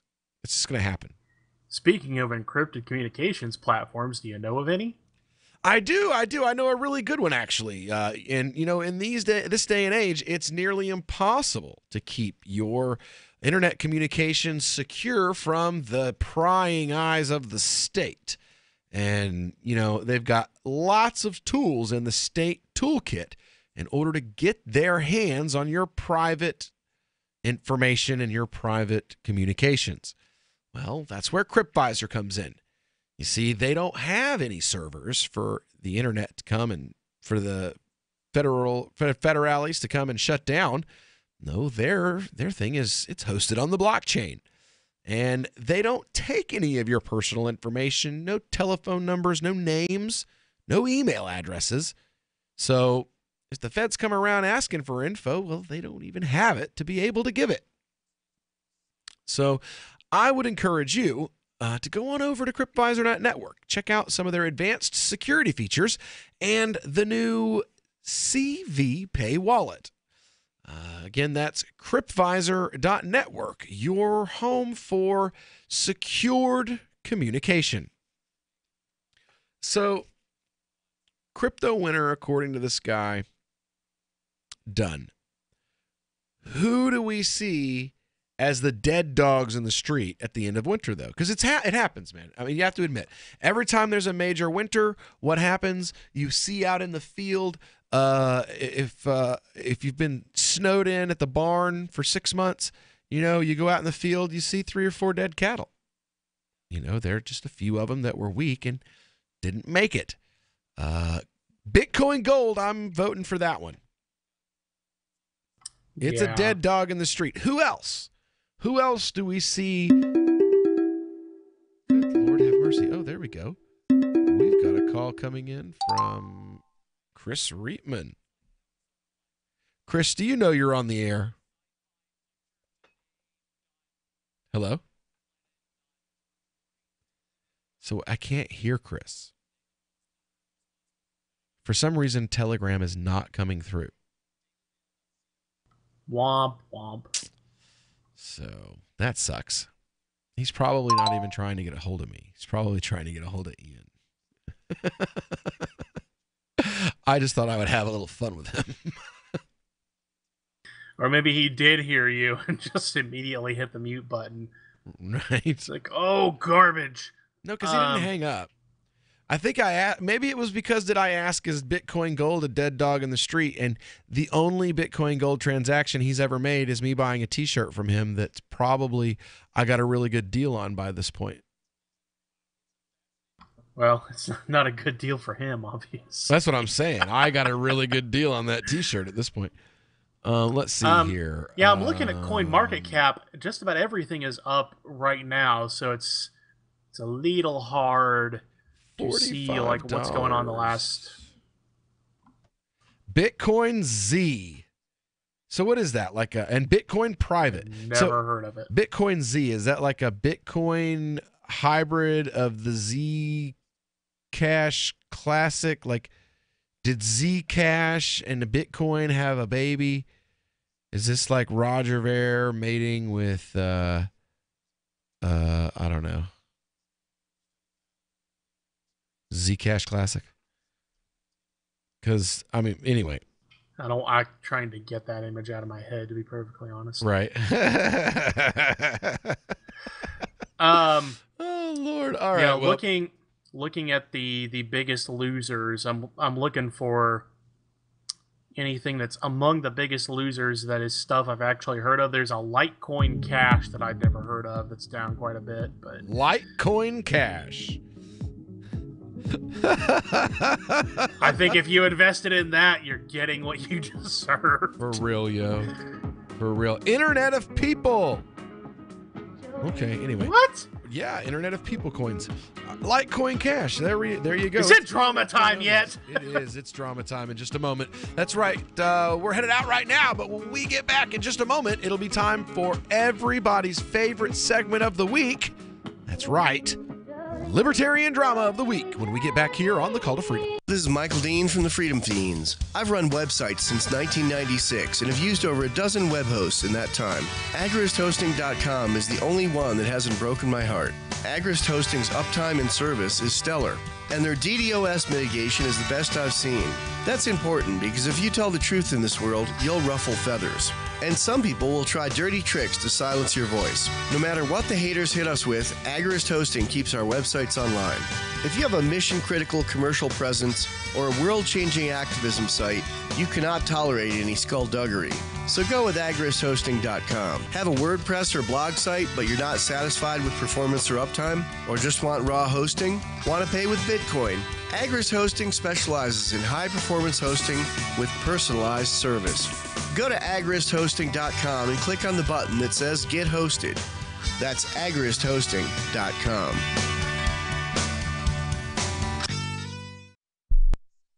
Did you know you can get news updates about what's happening with the Liberty Radio Network delivered in the way you prefer? You can sign up for our email updates at updates.lrn.fm. Plus, you can stay in the loop by joining our Facebook profile at facebook.lrn.fm or follow us at Twitter at twitter.lrn.fm. It's all free, so sign up now at updates.lrn.fm for news updates delivered to your email box, facebook.lrn.fm to follow our Facebook page, and twitter.lrn.fm to receive our tweets. This Your Family Today tip is brought to you by Lil Drums. Every bit as fun as a full-size Nestle drumstick cone and definitely cuter. Visit us at drumstick.com. Vacations are all about family time, but you don't have to leave home to have fun. Take 1 weekend a month and devote it to family activities. Pull out the board games and puzzles, serve up some treats, or have a picnic. Even without leaving home, you'll feel like you've really had some time away. For more tips like these, visit us at parenthood.com/yourfamilytoday. More of the Call to Freedom is coming up next, live after the news on the Liberty Radio Network at LRN.FM.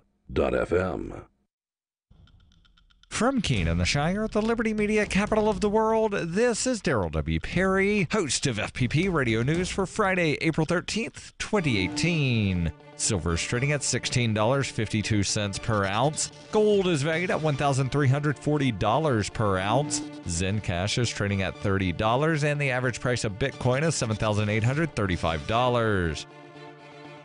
Antiwar.com reports European officials say they have made substantial progress in internal talks on the Iran nuclear deal. Planned revisions, likely through a secondary agreement with the EU participants and the US, are being worked on ahead of Trump's May 12th ultimatum. The potential stumbling block, as always in the P5+1 deal, is President Trump. Trump has made broad demands for wholesale changes to the already signed agreement, and while the European nations can give him some lip service on those issues, some changes simply are impossible to impose at this point. That means a risk that no matter what they do, President Trump may try to collapse the deal outright. Secretary of State nominee Mike Pompeo said as much to Congress on Thursday. In the course of promising tough action against Iran, Pompeo suggested that the U.S. might just have to destroy the old deal and then negotiate a whole nother tougher agreement. That's probably not possible. The P5+1 deal was reached only with protracted negotiations, and the U.S. never really honored the terms of it. It is unthinkable that if Trump blows up the deal, anyone else would try to negotiate a new deal with him. Pompeo ultimately undermined the whole agreement for forcing new terms on the deal in the first place, telling the Senate that even if Trump ripped up the deal, there were no indications Iran would try for a nuclear weapon in the absence of the deal. Instead, Pompeo insisted that the nuclear deal was interfering with other general anti-Iran measures the administration wants to take. He declared Iran to be a threat to Israel and to the homeland, though did not elaborate as to how.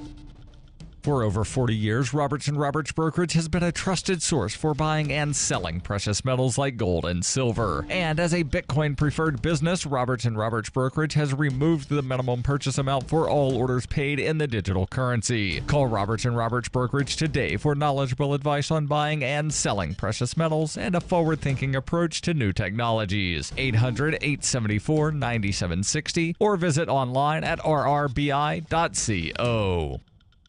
UPI reports Uber is adding a button to its ride-sharing app that will call 911 in cases of emergency as the company seeks to upgrade safety for its passengers and drivers. In a statement on Thursday, Uber CEO said ensuring safety is a huge responsibility. The Uber app will now feature a safety center where riders can learn about key information, including a built-in partnership with law enforcement, driver screening processes, insurance protections, and community guidelines. As part of the major safety overhaul, riders will be able to designate up to 5 friends and family members as trusted contacts and share trip details of every ride. Uber will allow passengers to share real-time locations with a 911 operator. Uber said federal regulators estimate up to 10,000 lives could be saved every year if first responders were able to get a 911 call just 1 minute quicker. On driver background checks, Uber said it plans to strengthen its screening process by proactively rerunning criminal and motor vehicle checks every year, regardless of whether there is a legal obligation to do so.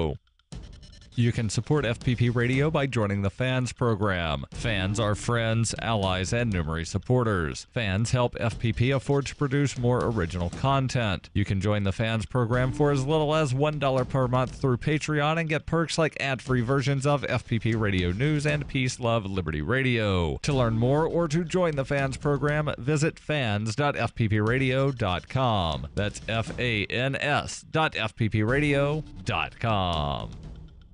Reuters reports Oklahoma's largest teachers union on Thursday called off a nearly 2-week walkout that shut public schools statewide, saying it had secured historic gains in education funding after the school budgets were devastated by a decade of cuts. The move came after the Republican-dominated legislature passed its first major tax hike in a quarter of a century that raised about $450 million in revenue for education. Alicia Priest, president of the Oklahoma Education Association, told a news conference, "We absolutely have a victory for teachers." The strike was part of a wave of action by teachers in states that have some of the lowest per-student spending in the country. A West Virginia strike ended last month with a pay raise for teachers, and educators in Arizona protested before classes on Wednesday without skipping work to seek enhanced education funding. The Oklahoma walkout began on April 2nd and affected about 500,000 of the state's 700,000 public school students.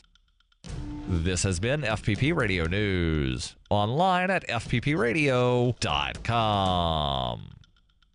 Officials for the Centers for Disease Contraction and Preservation held a press conference urging all Americans to suck on as many doorknobs as possible. This flu season, the Center for Disease Contraction is recommending that all Americans, regardless of age or health condition, find a doorknob in a high-traffic area, wrap their mouths around it, and vigorously lick and suck it until they contract an illness. We recommend sucking doorknobs covered in a visible film of human hand grease. But the fact is, sucking on any doorknob can increase the likelihood of exposing yourself and your family to deadly pathogens by as much as 450%. An instructional video released on the CDC's website showcases the proper method for sucking doorknobs while also providing tips for projecting all sneezes and coughs outward, sharing used Kleenexes and toilet paper with as many people as possible, eating 3 meals a day from local garbage cans, and dozens of other easy bacteria-spreading activities.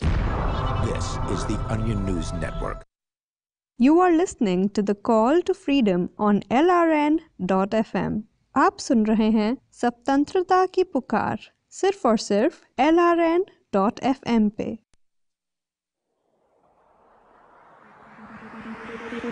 Disclaimer.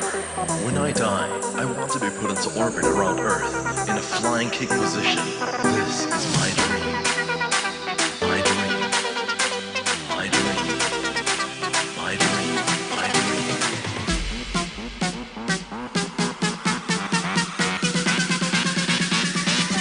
This is my dream. All right. Welcome back into the final hour of the Call to Freedom here on LRN.FM. We're broadcasting live from the VertCoin studio here in beautiful Keene, New Hampshire. And it is a wonderful Friday afternoon. Everybody on your way home from work. Hope you're having a good time listening to us on your ride home. We are about to get into everybody's favorite part of the show, though. You know what Friday in the afternoon means. If you're not having a good time already, you're about to. Yeah. Up. There it is. There. Up. Like sands. Oh, yeah. There we go. So are the days of our I just lives. took me a great big old libertarian drama. Right here in my chair.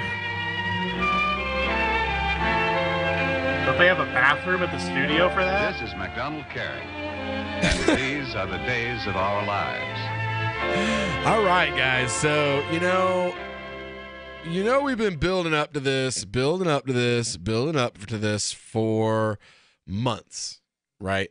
Months now. It's like Libertarian WrestleMania. And finally,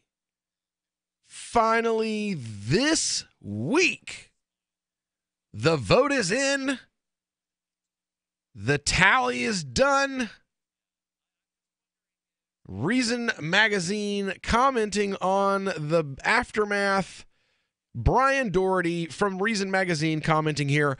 Arvind Vora, vice chair of the Libertarian Party's National Committee, prides himself on being rhetorically uncompromising and staking out the most radical and potentially outrageous outer frontiers of libertarian thought. His past comments on the age of consent, says it isn't the government's business, and the proper moral attitude toward members of the U.S. military, they're simply hired killers, caused the party's New York gubernatorial candidate, singled out by Politico as a rarity, a serious libertarian candidate, to quit his position on the National Committee after it failed to suspend Vora back in February.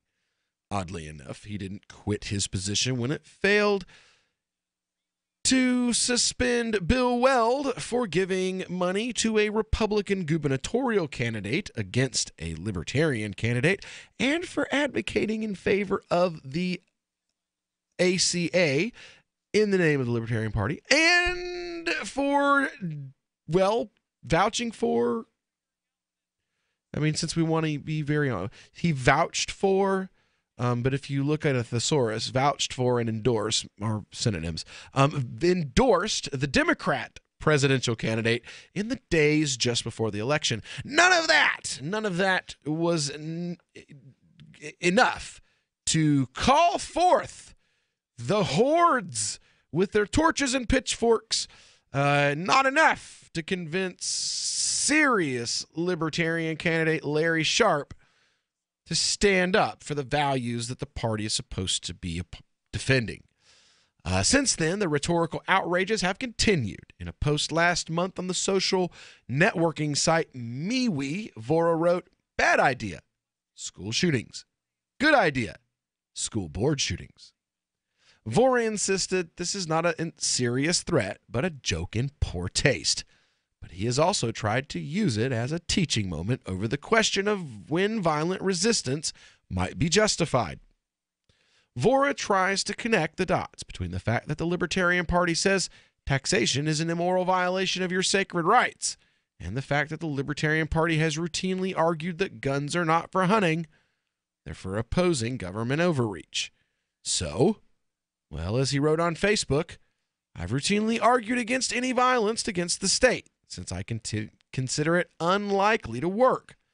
But for all the hardcore gun supporters who wear taxation as theft shirts, what is the level of tyranny that would be great enough to morally justify using violence in self-defense? He has no plans to ever advocate violence against the state, but only for pragmatic reasons. I consider it unnecessary, not wrong. I believe that Dr. King and Gandhi have showed that violence is not needed to fight the state. I consider it unlikely to work. He absolutely believes in the right to use violence, however, to defend your state against state actions. Many LNC members found the seeming threat of school board shootings to violate the pledge party members take to certify that they don't believe in or advocate the initiation of force as a means of achieving political or social goals.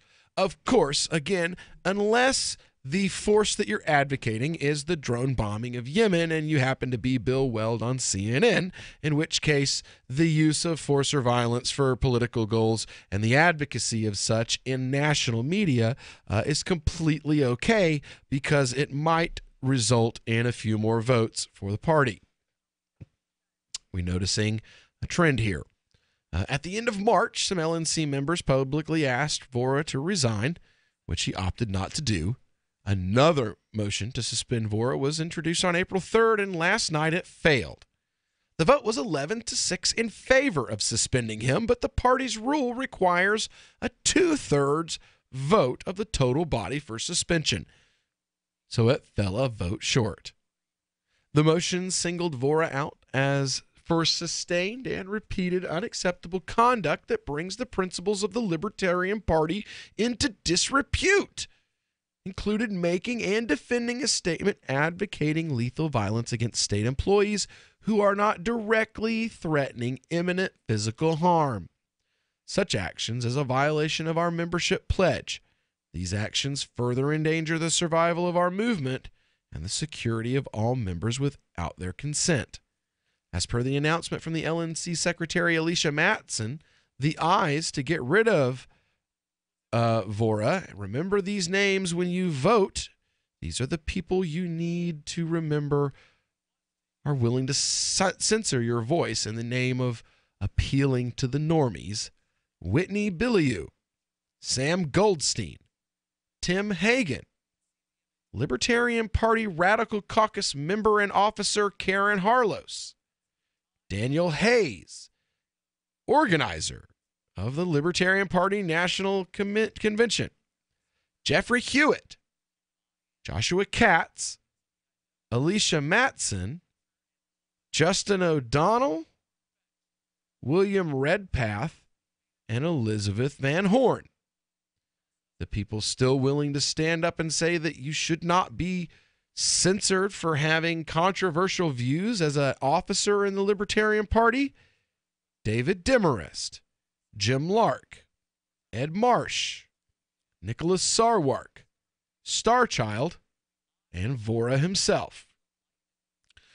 Starchild says that Vora's disavowal of any serious threat and the joke made him vote against suspension. O'Donnell stresses that he shares Vora's anarchism but voted to suspend because Vora has displayed a persistent and consistent ignorance of the impact of his statements. I do fundamentally where did we go? I do fundamentally and philosophically agree with much of what Vora says in his posts, but I also understand the need to frame such arguments in a manner that reaches people that are not already members of the party. Vora posted on Facebook yesterday before voting concluded that, quote, I made a mistake when I posted something stupid on MeWe.com and is alarmed that people may have misconstrued his words to encourage actual violence, which is the last thing that I want. Now hold on a minute. That's a significant walk back by him. It is, and that's why many members of the Libertarian Audacious Caucus are not particularly impressed or happy with him right now. Oh, Arya, I'm missing you right now. I know.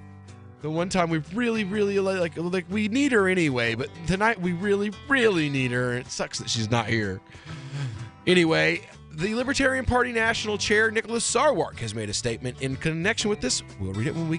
What do you shop for that you could otherwise buy at Amazon? Pretty much everything, right? Amazon has competitive pricing and they deliver, and that's a big plus. If you could plan ahead in your shopping, would you be interested in saving up to 33%? There's a catch. You have to do your shopping in Bitcoin. But imagine those savings. It's like a huge raise. All you have to do is go to SaveItPurse.com. We've saved thousands, and you can too. Plan ahead and save. SaveItPurse.com is spreading the message of liberty, cryptocurrency, and peace around the globe worth $2 per month to you? As you may already know, in addition to our internet feed, LRN.FM broadcasts on free-to-air satellite across North and Central America. as well as sub-Saharan Africa. And we've been available on satellite for free 24/7 since 2010.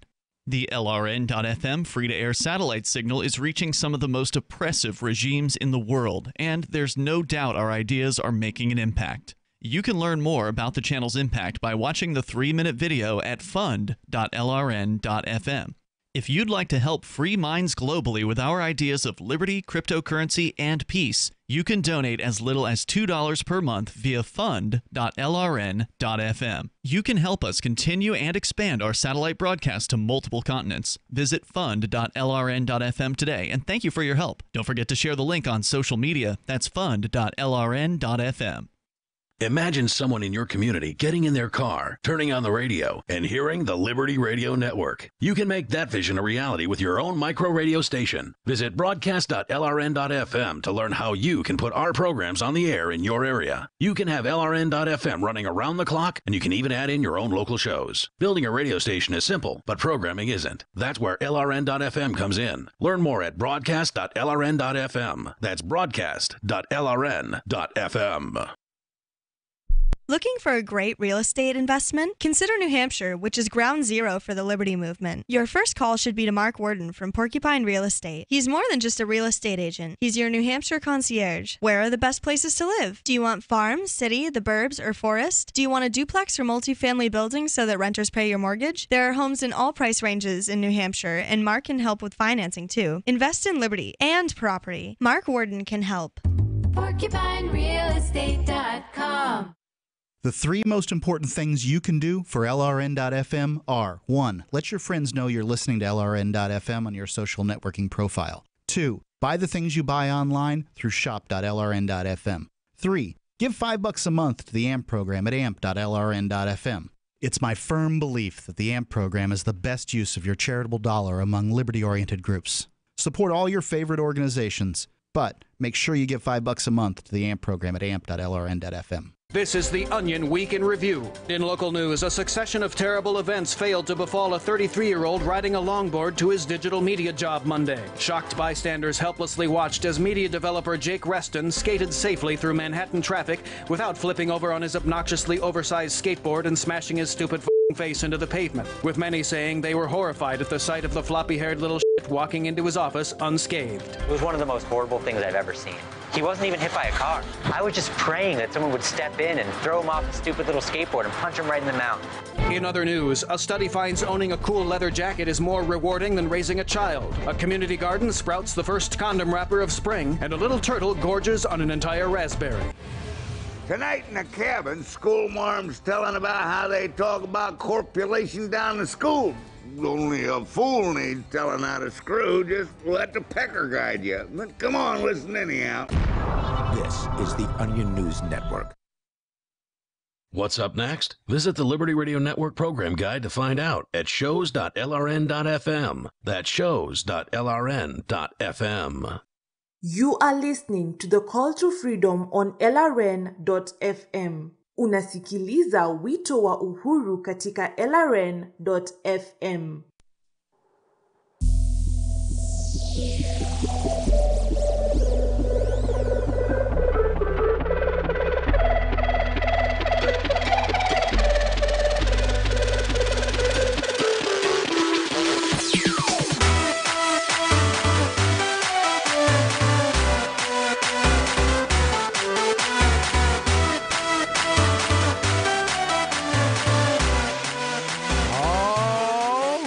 Welcome back here to the Call to Freedom here on LRN.FM.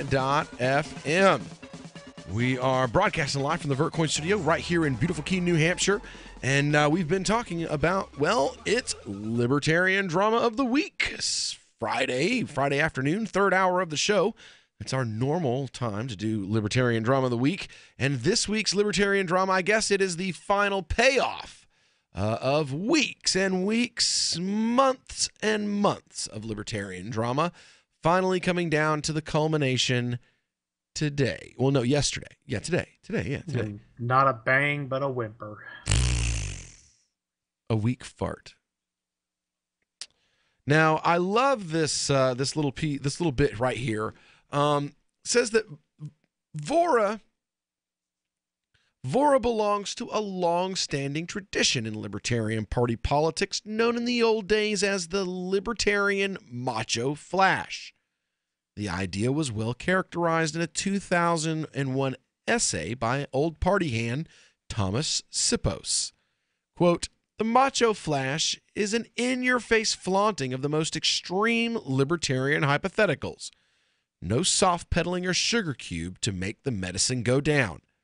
Should a soccer mom ask about drug policy in a hypothetical libertarian society, the non-flasher will discuss medical marijuana, the failure of prohibition, and the benefits of treatment over prisons. The macho flasher, well, he'll defend the right to erect crack cocaine vending machines in daycare centers. The admonition against Macho Flash comes from what may be termed as the LP's activist faction.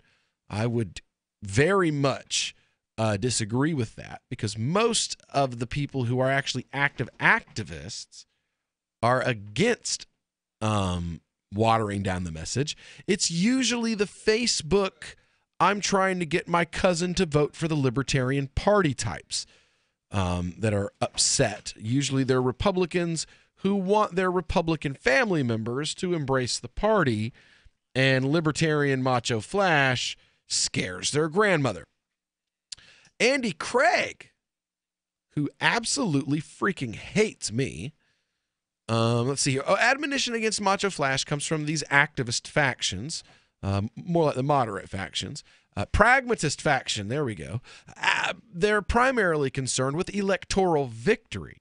They advocate marketing the more popular LP positions and downplaying the scary ones.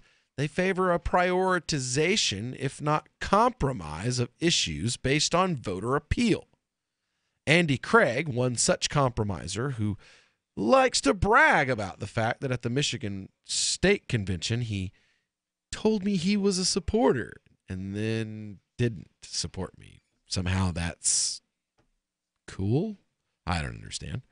Well, it's certainly appealing to Republicans. Right. Sheesh. This is a decision that sends a message that the National Committee, or at least slightly over a third of it, doesn't take the idea of the LP as an actual political party getting real public scrutiny seriously. This isn't an organization that has any real intention of conducting itself in a manner that will engender the trust of voters. That the National Committee is unwilling to protect the party, including the state parties and their base. And their base of volunteers and supporters and potential candidates. They don't want to protect them from the harm being inflicted by one of their own.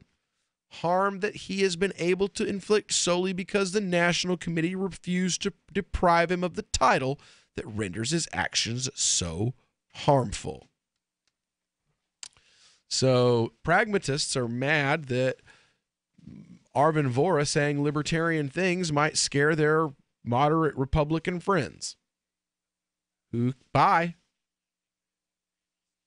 Can somebody that's listening that's in the Libertarian Party of Michigan, can you get me Andy Craig's address so I can send him a goodbye card?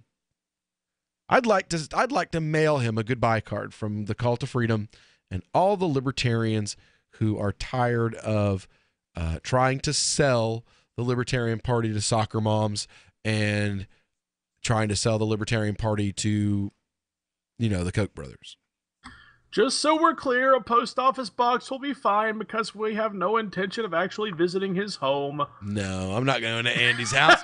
Matter of fact, if you're a member of the Libertarian Party of Michigan and you would like me to mail the card to you, and then you can give it to him yourself at your next state or local meeting, I'd be happy with that as well. I just want to let him know we're happy to see him go and would love to invite him to join the United Independent Party. A party that says right straightforward in their founding documents.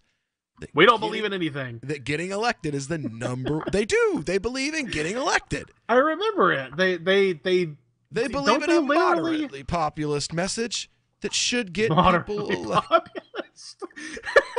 It's not even like a populist message. It's like sort of populist. It's moderate populism. Moderation in all things, including meaningful existence.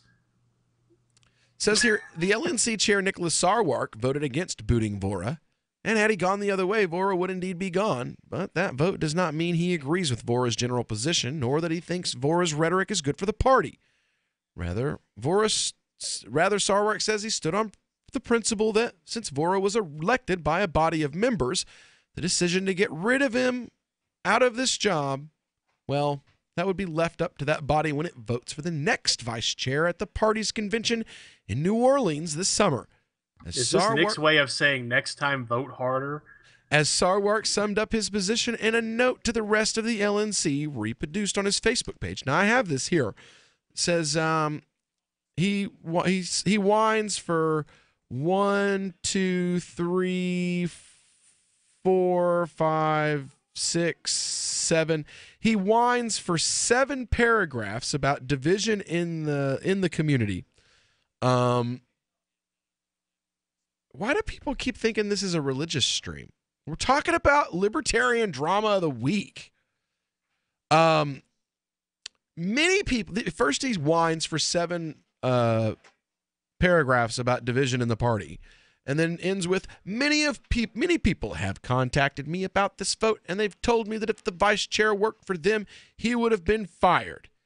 And if he worked for me, well, he would have been fired as well. But the vice chair is not my subordinate. He, along with every other officer and at-large member of the LNC, serves at the pleasure of the delegates at convention. In just over 2 months, these delegates at convention will get to vote for all the officers of the LNC, and that includes the vice chair. I would not vote or work to overturn the decision of the delegates in regards to the vice presidential and presidential nominees. I will not overturn the choice of the delegates when there is controversy over statements made by the vice chair. And while you're at it, you may have Barabbas instead. I nominated him twice. I won't do it. Since time began, tyrants have taken aim at personal liberties. Now there's a movie that aims back. The government has no more right to tell us what to put in our bodies than they have to take our guns or tell us what books we can read. 6 drug police were eaten by bears while raiding a marijuana farm. On your knees, you dirty hippie! Jesus. On your knees! What's the problem, officer? Today, many cops who enforce pot laws do so only because it provides them with cushy jobs, good benefits, and a chance to push people around. I was an undercover narcotics officer. The drug war is nothing but a farce. The Second Amendment says you gotta keep you and your gat intact. Guns and Weed, The Road to Freedom. A film by Michael W. Dean and Nima Vadadi.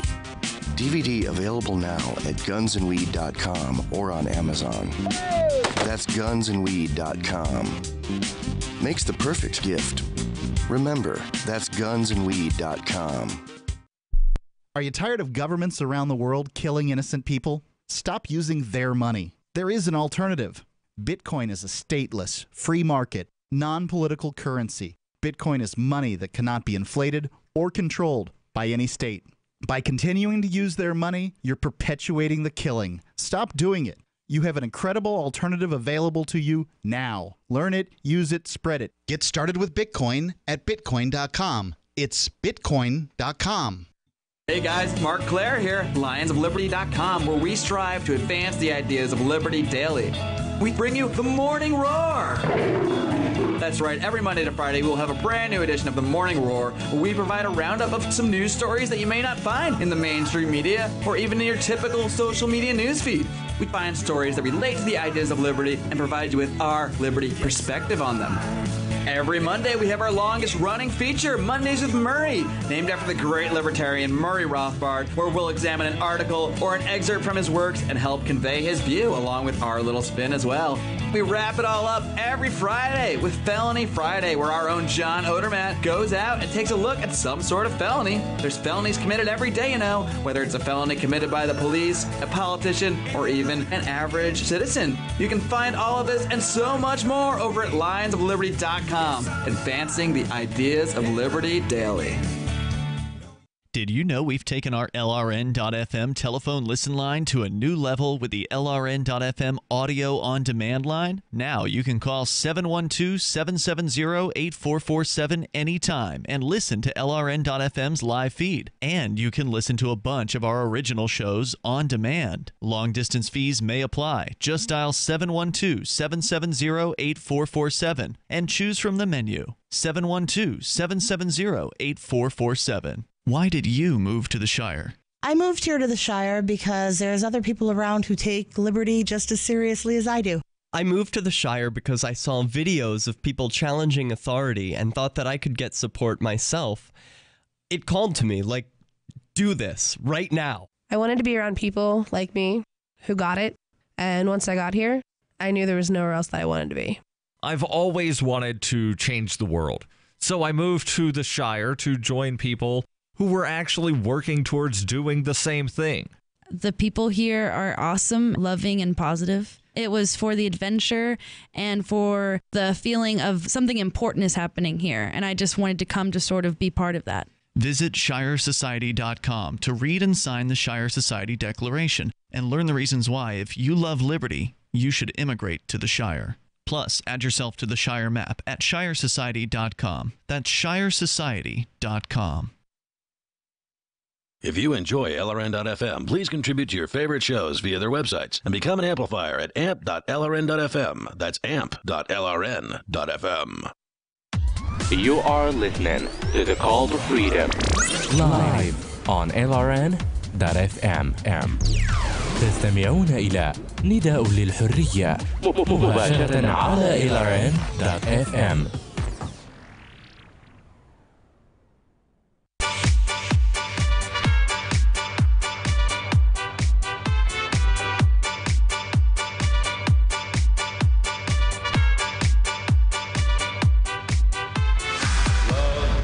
Is a burning thing,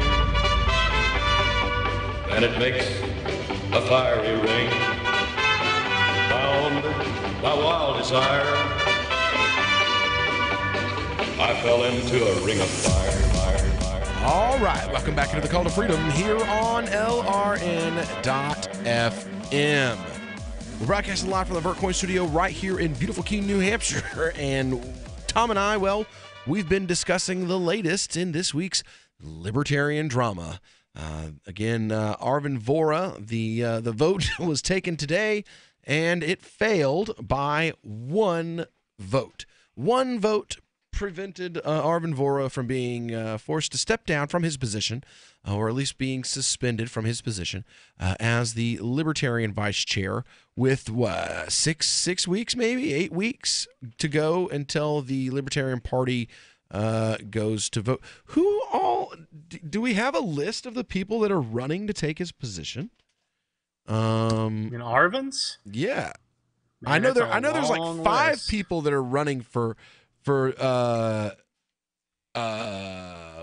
Nick's job, but not Arvin's job. Hold on, I got Daryl W. Perry in the room. Daryl's got a little info here. Yeah, so at the LP New Hampshire convention coming up in just over 2 weeks, we actually have 3 of the declared vice chair candidates who will be participating in a debate immediately after lunch. It's Steve Sheets, Alex Merced, and Joe Hauptman. Alex Merced is the one that I'm most familiar with. Alex is moderate, but he's a good promotions guy. Right, he really knows social media. Exactly. So I like Alex for the position because of that, and the fact that he's not too wishy-washy.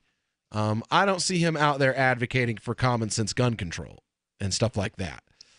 Plus, he's not radical, but he's radical friendly. Right. Steve Sheets is moderately radical. Yeah, I would say he's more radical than moderate. I would say he's more radical in his private life than in his public persona. Yes. And I've never heard of the other guy. Nor have I, but he's a sponsor of the convention, and he will be in attendance. He's a sponsor of There the you convention? go. There you go, Daryl. He is a bronze sponsor of the LP New Hampshire convention. Yes. Oh, okay. I thought you meant like he had sponsored the national convention. I'm like, Whoa. Way to buy the vote. He may have bought a sponsorship for National. I don't know. But as the chair of LP New Hampshire and a member of the convention committee, I can tell you that he is a bronze sponsor for LP New Hampshire's convention. Yeah, I'd literally never heard of him before a few days ago. Now, for the chair's position, you've got Josh Stewart. You've got Alicia Dern. Who's Josh Stewart? Joshua Stewart? You mean Josh Smith? Oh, is it Joshua Smith? Oops. We had Unless there's a Josh Stewart. Dude. Oops. There might be a Josh Stewart that's running. I don't know. Joshua Smith. We should know who that is. Yeah, we have Joshua Smith. We have Alicia Dern. Nicholas Sarwark running for re-election. Yes. And don't forget, there's always everybody's favorite, Noda. Well, Nick evidently talks about in his 7-paragraph long whine about party unity that he wrote an article in 2012 called basically, I think it called The Vote for Noda. Yeah, in 2012, he gave a very compelling speech for Noda. And Noda wound up being initially elected chair. And in accordance with the bylaws, the seat is then immediately filled, but nobody that initially ran is allowed to run the second time. And that's when I believe Jeff Neal, who was chair back in like 2000, 2002, wound up getting elected to, Jeff, we just need somebody to be the chair, serve for 2 years, and then, go back to pasture or whatever. Yeah. And then in 2014, because everybody remembered Nick's speech from 2012, Nick was overwhelmingly elected. Yeah. And you know what? I like Nick. Nick's a nice guy. He's the guy. He is one of the reasons why I was pulled back into party politics when I got back into party politics. He doesn't, as a leader, have that strong take charge. Now, hold on a minute, Will. Do you really think that the LP wants a strong take charge guy? I mean, this isn't exactly the party of central authority here. No, I want someone who says, okay, our candidates are giving money to Republicans and Democrats, and that is like, I need to address this, not ignore it. Right. Not act like it didn't happen. And basically what happened with the Arvin thing, it seems like when our candidates were out there and they were advocating in favor of Obamacare as like some great thing that a libertarian could understand why Obamacare is good, and I'm a libertarian and I've always supported the mandate in Obamacare, that didn't bear a response. If you go on mandates, that's fine. I'm not here to judge about who you go on dates with, Will. Right. But see, that none of that, I keep coming back to none of that bore a response even from Nick. But now even this bore a response from Nick. So Nick has already shown more outrage over these statements by Arvin than he did our vice presidential candidate endorsing the Democrat Party candidate 2 days before the vote. And he says here, I nominated Arvin for the position of vice chair at the convention twice. He won twice. I will not nominate him in New Orleans. Our strategies have diverged too much for me to support him for another term. I vote no. Yours in Liberty, Nick.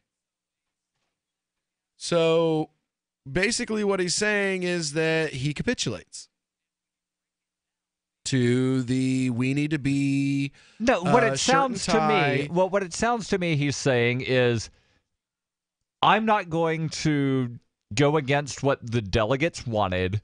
I'm not going to remove somebody, but I'm also not going to endorse him at convention. Again, for me, it keeps coming back to I wasn't upset enough to say any of this 2 years ago when Bill Weld was endorsing the ACA on CNN. Right, and well, that's because there was never actually a motion that got voted on to wind up censuring Bill by Weld. the way, same LNC, including Mr. I Quit in Protest. Both Mr. I Quit in Protests. Well, they were on the LNC at the time, and, well, guess what? They weren't quitting in protest then. They were circling the wagons. They were giving speeches on behalf of Bill Weld. Who were the two I Quit in Protest? Patrick and Larry. I don't think Larry was on the LNC at the time. There was somebody else that was the alternate, and then Larry later became the alternate, I think. I thought Larry got put on because Feldman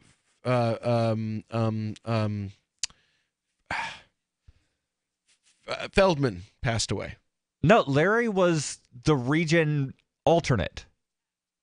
Yeah, I thought Feldman was before that, and then he passed away, and Larry was put into the position after he passed away. No, Feldman was an LNC at-large member. Okay. Anyway. Completely different positions on the same board. But they still were, but Larry was still giving speeches in favor of Bill Weld. So whether he didn't need to quit the LNC in protest. He could just, I don't know, not go give speeches endorsing someone who went on national television and endorsed Hillary Clinton.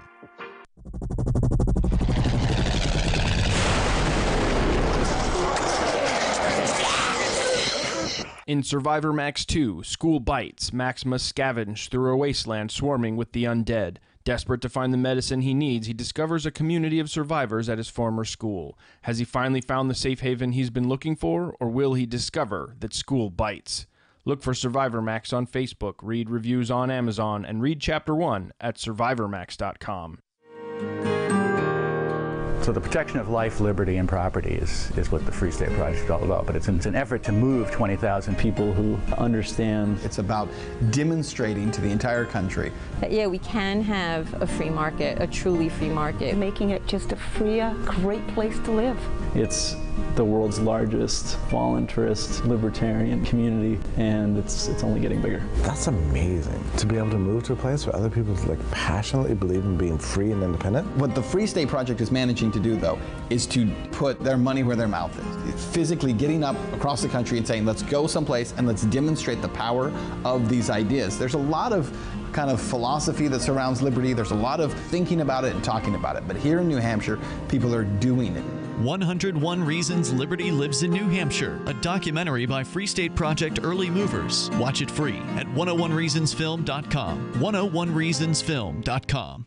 Some of you asked, and now we've delivered. LRN.FM's live Keene, New Hampshire studio shows are now streamed in HD on Twitch. Visit our channel at twitch.lrn.fm and give it a follow. If you have Amazon Prime, you get one free subscription on Twitch. If you use it on our channel, Twitch will give LRN.FM a monthly piece of your Prime subscription cost. So please watch, follow, share, and subscribe to twitch.lrn.fm. That's twitch.lrn.fm.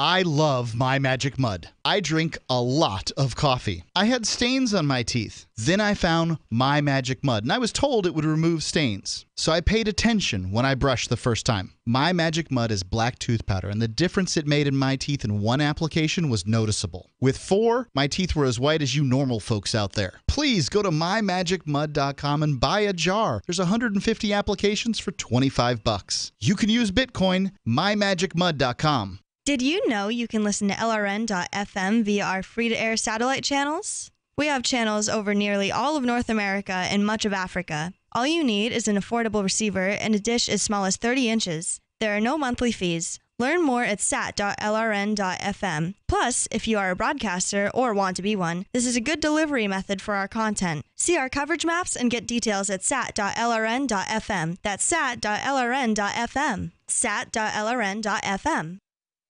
Never, ever send a follow-up email asking, "Did you get my email?" Email 101. If it didn't bounce back undeliverable, it got where you sent it. And avoid transmedia pestering, like calling to ask, did you get my email? Or emailing to say, I left you a voicemail. If your emails and voicemails aren't being acknowledged, your problem isn't technology, it's technique. Is your message concise and understandable? Have you boiled it down to seem as relevant as possible to the recipient? In other words, is it the opposite of spam or junk mail? All of this really matters if you're a job seeker. But even if you're not, with money and attention so scarce now, effective communication skills have never been more important. For more tips, hit survivalspeech.com. I'm Holland Cook. Join the LRN.FM Discord for live chat 24/7 at discord.lrn.fm. That's discord.lrn.fm. This is Angel Clark, and you're listening to The Call to Freedom on LRN.fm.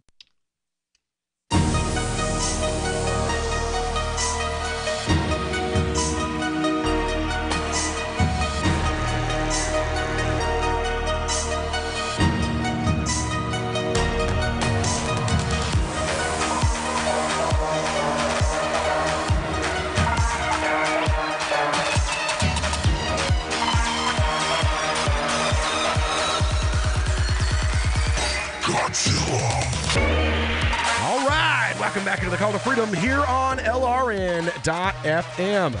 We're broadcasting live from the VertCoin studio right here in beautiful Keene, New Hampshire, and it's the last segment of tonight's live broadcast. We've been covering everybody's favorite subject. It is the libertarian drama of the week. But you know what? You literally can only squeeze so much BS out of a vote to get rid of a guy for saying something a little too libertarian for the newly formed Pearl Clutchers Caucus and Triggertarian caucuses. So we want to move right along. I wanted to hit this because it's such an amusing story. And again, there are so many different examples that we see on a pretty regular basis of the idiocy of the state. From soda laws and sugary drink laws in New York City and New York State to you've got extra taxes on sodas that literally you buy your pizza on one side of Elm Street and then you go across the street and buy your soda at the bodega on that side of the street so that you can save $2 in taxes. Seriously. I mean, it's that ridiculous. And now South Carolina, the home of the bathroom bill. I mean, who would have thought? Was it North Carolina? Oops, my bad. Yep. Well, in certain places, there's not a lot of difference. But proceed. For real, right? Well, South Carolina has now introduced a bill that would make it a crime for teenagers to drink Red Bull. State legislators say that energy drinks are a deadly poison and pose a threat to minors. Davis Kripe, a student at Spring Hill High School in Chaplin, South Carolina, died last year after drinking a Mountain Dew, a McDonald's latte, and an unspecified energy drink. Although the total amount of caffeine he consumed could not possibly have been anywhere near a lethal dose, Richland County Coroner Gary Watts attributed Kripe's death to a caffeine-induced cardiac event causing a probable arrhythmia. Now, a state legislator, Representative Leon Howard, a Democrat from Richland, wants to ban the sale of Mountain Dew to minors. Just kidding. Howard wants to ban the sale of coffee to minors. Still kidding. His actual target, as you might expect, based on recent hysteria about the deadly dangers supposedly lurking inside cans of Red Bull and Monster Energy, Rockstar, and other energy drinks, is energy drinks themselves. The other two options would have been equally logical, which is not to say not logical at all. And if Kripe's death really was caused by ingestion of caffeine in beverages, his reaction was highly idiosyncratic. The State, Columbia's daily newspaper, reports that Kripe's parents have pledged to see South Carolina ban the sale of caffeine cocktails that killed their 16-year-old son. But it also notes that Kripe is the only teenager in the United States whose death has been attributed to an energy drink in 5 years. Data from the Simmons Teen Survey indicates that 31% of 12 to 17-year-olds consume energy drinks regularly. That's about 8 million teenagers in the U.S. consuming 400 million cans a year, assuming 1 can a week, and at least 2 billion over the course of 5 years. Even assuming Watts' explanation of Kripe's death was correct, the chance that any given can of energy drink will kill a teenager is something like 1 in 2 billion. Anyone who thinks odds like that justify legislation, well, they've lost all sense of proportion and understanding of basic mathematics.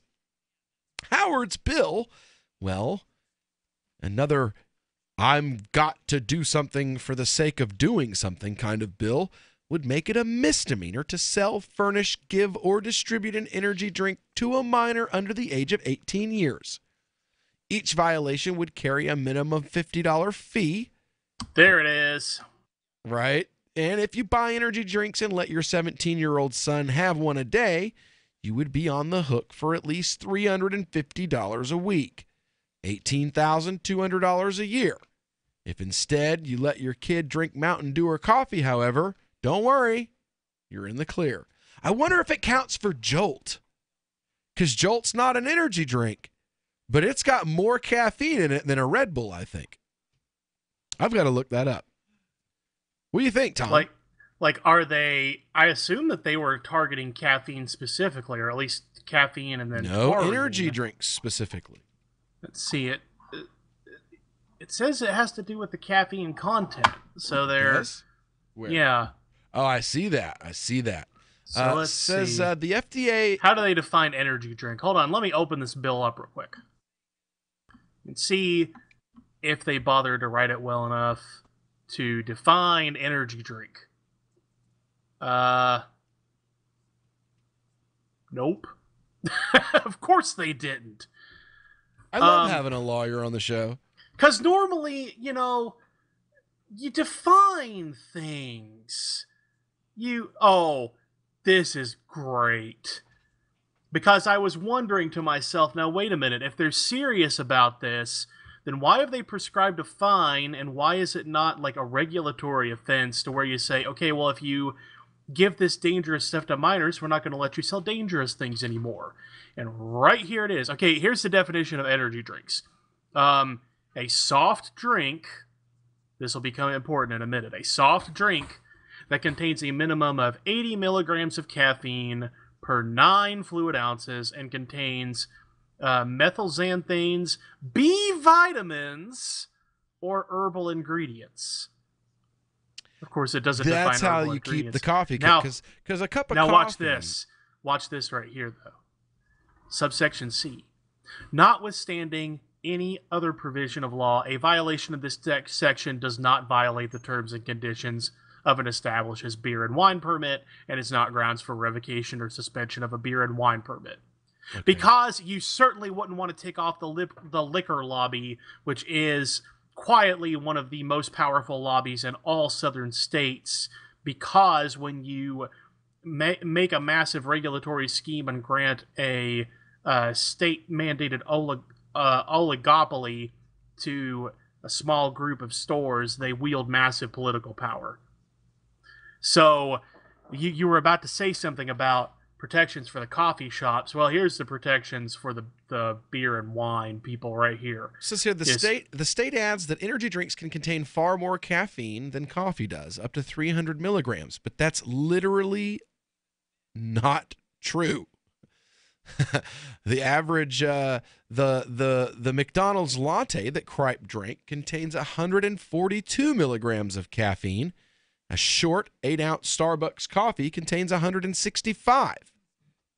A Red Bull contains 111. So it literally is untrue. 8 of 413 energy drinks listed by Caffeine Informer, i.e. 2%, contain 300 or more milligrams of caffeine. By comparison, 12 of 143 coffee drinks contain 8% hit that cutoff mark. So the state is literally lying, straight up lying, and saying coffee good, energy drinks bad because bull semen and vitamins. I mean, seriously. Well, you lost me for a minute on the bull semen part. Taurine. Oh, okay. Taurine, which is in a lot of these energy drinks. Is you know what Taurus is? Yeah, well, it's a chemical that's found in bull semen. And so, hey, Will. Yeah. Because we're talking about South Carolina here, you know whose coffee comes in under the legal limit here? Who? Chick-fil-A. Oh, but that's in Georgia, dude. I don't know what that's got to do with South Carolina. Well, because in southern states, Chick-fil-A is huge because they're closed on Sundays, which means they're Jesus-y and stuff. I love Jesus and I love Chick-fil-A, but I don't see that either of those necessitates the other. Anyway, what do we got next week, Will? We got Imam Zaid Shaker on Thursday. We've got the Guys from Bad Crypto podcast on Wednesday. We've got our normal frivolity. And, come back. See us same time, same place, 4 p.m., Monday through Friday here on the Call to Freedom. Stick around, though. Don't go anywhere. We've got Free Talk Live coming up next.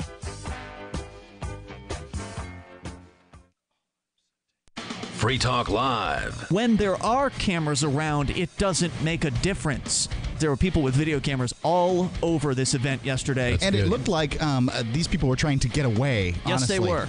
Yes, they were. They were being these weren't shot. people rushing towards the cop phalanx. Nope. That's right. They were trying to get away. And those batons weren't rubber like the bullets were. They were either trying to get away or they were members of the news media trying to cover the event. Right. Police are supposed to be there to protect and serve. Allegedly. Allegedly, to be peace officers. And instead, they're creating war. And, of course, the chief of police is claiming he'll investigate. What they're going to investigate, I don't know. It's going to be very difficult to identify the officers in this video footage because there were so many of them. Mm-hmm. There was an army of police officers out there, and every single one of them was participating in the attack on unarmed, innocent people.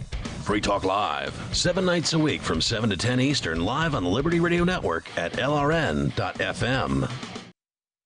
Here's a chance to do a little activism while you're cruising Facebook, Twitter, or Google+.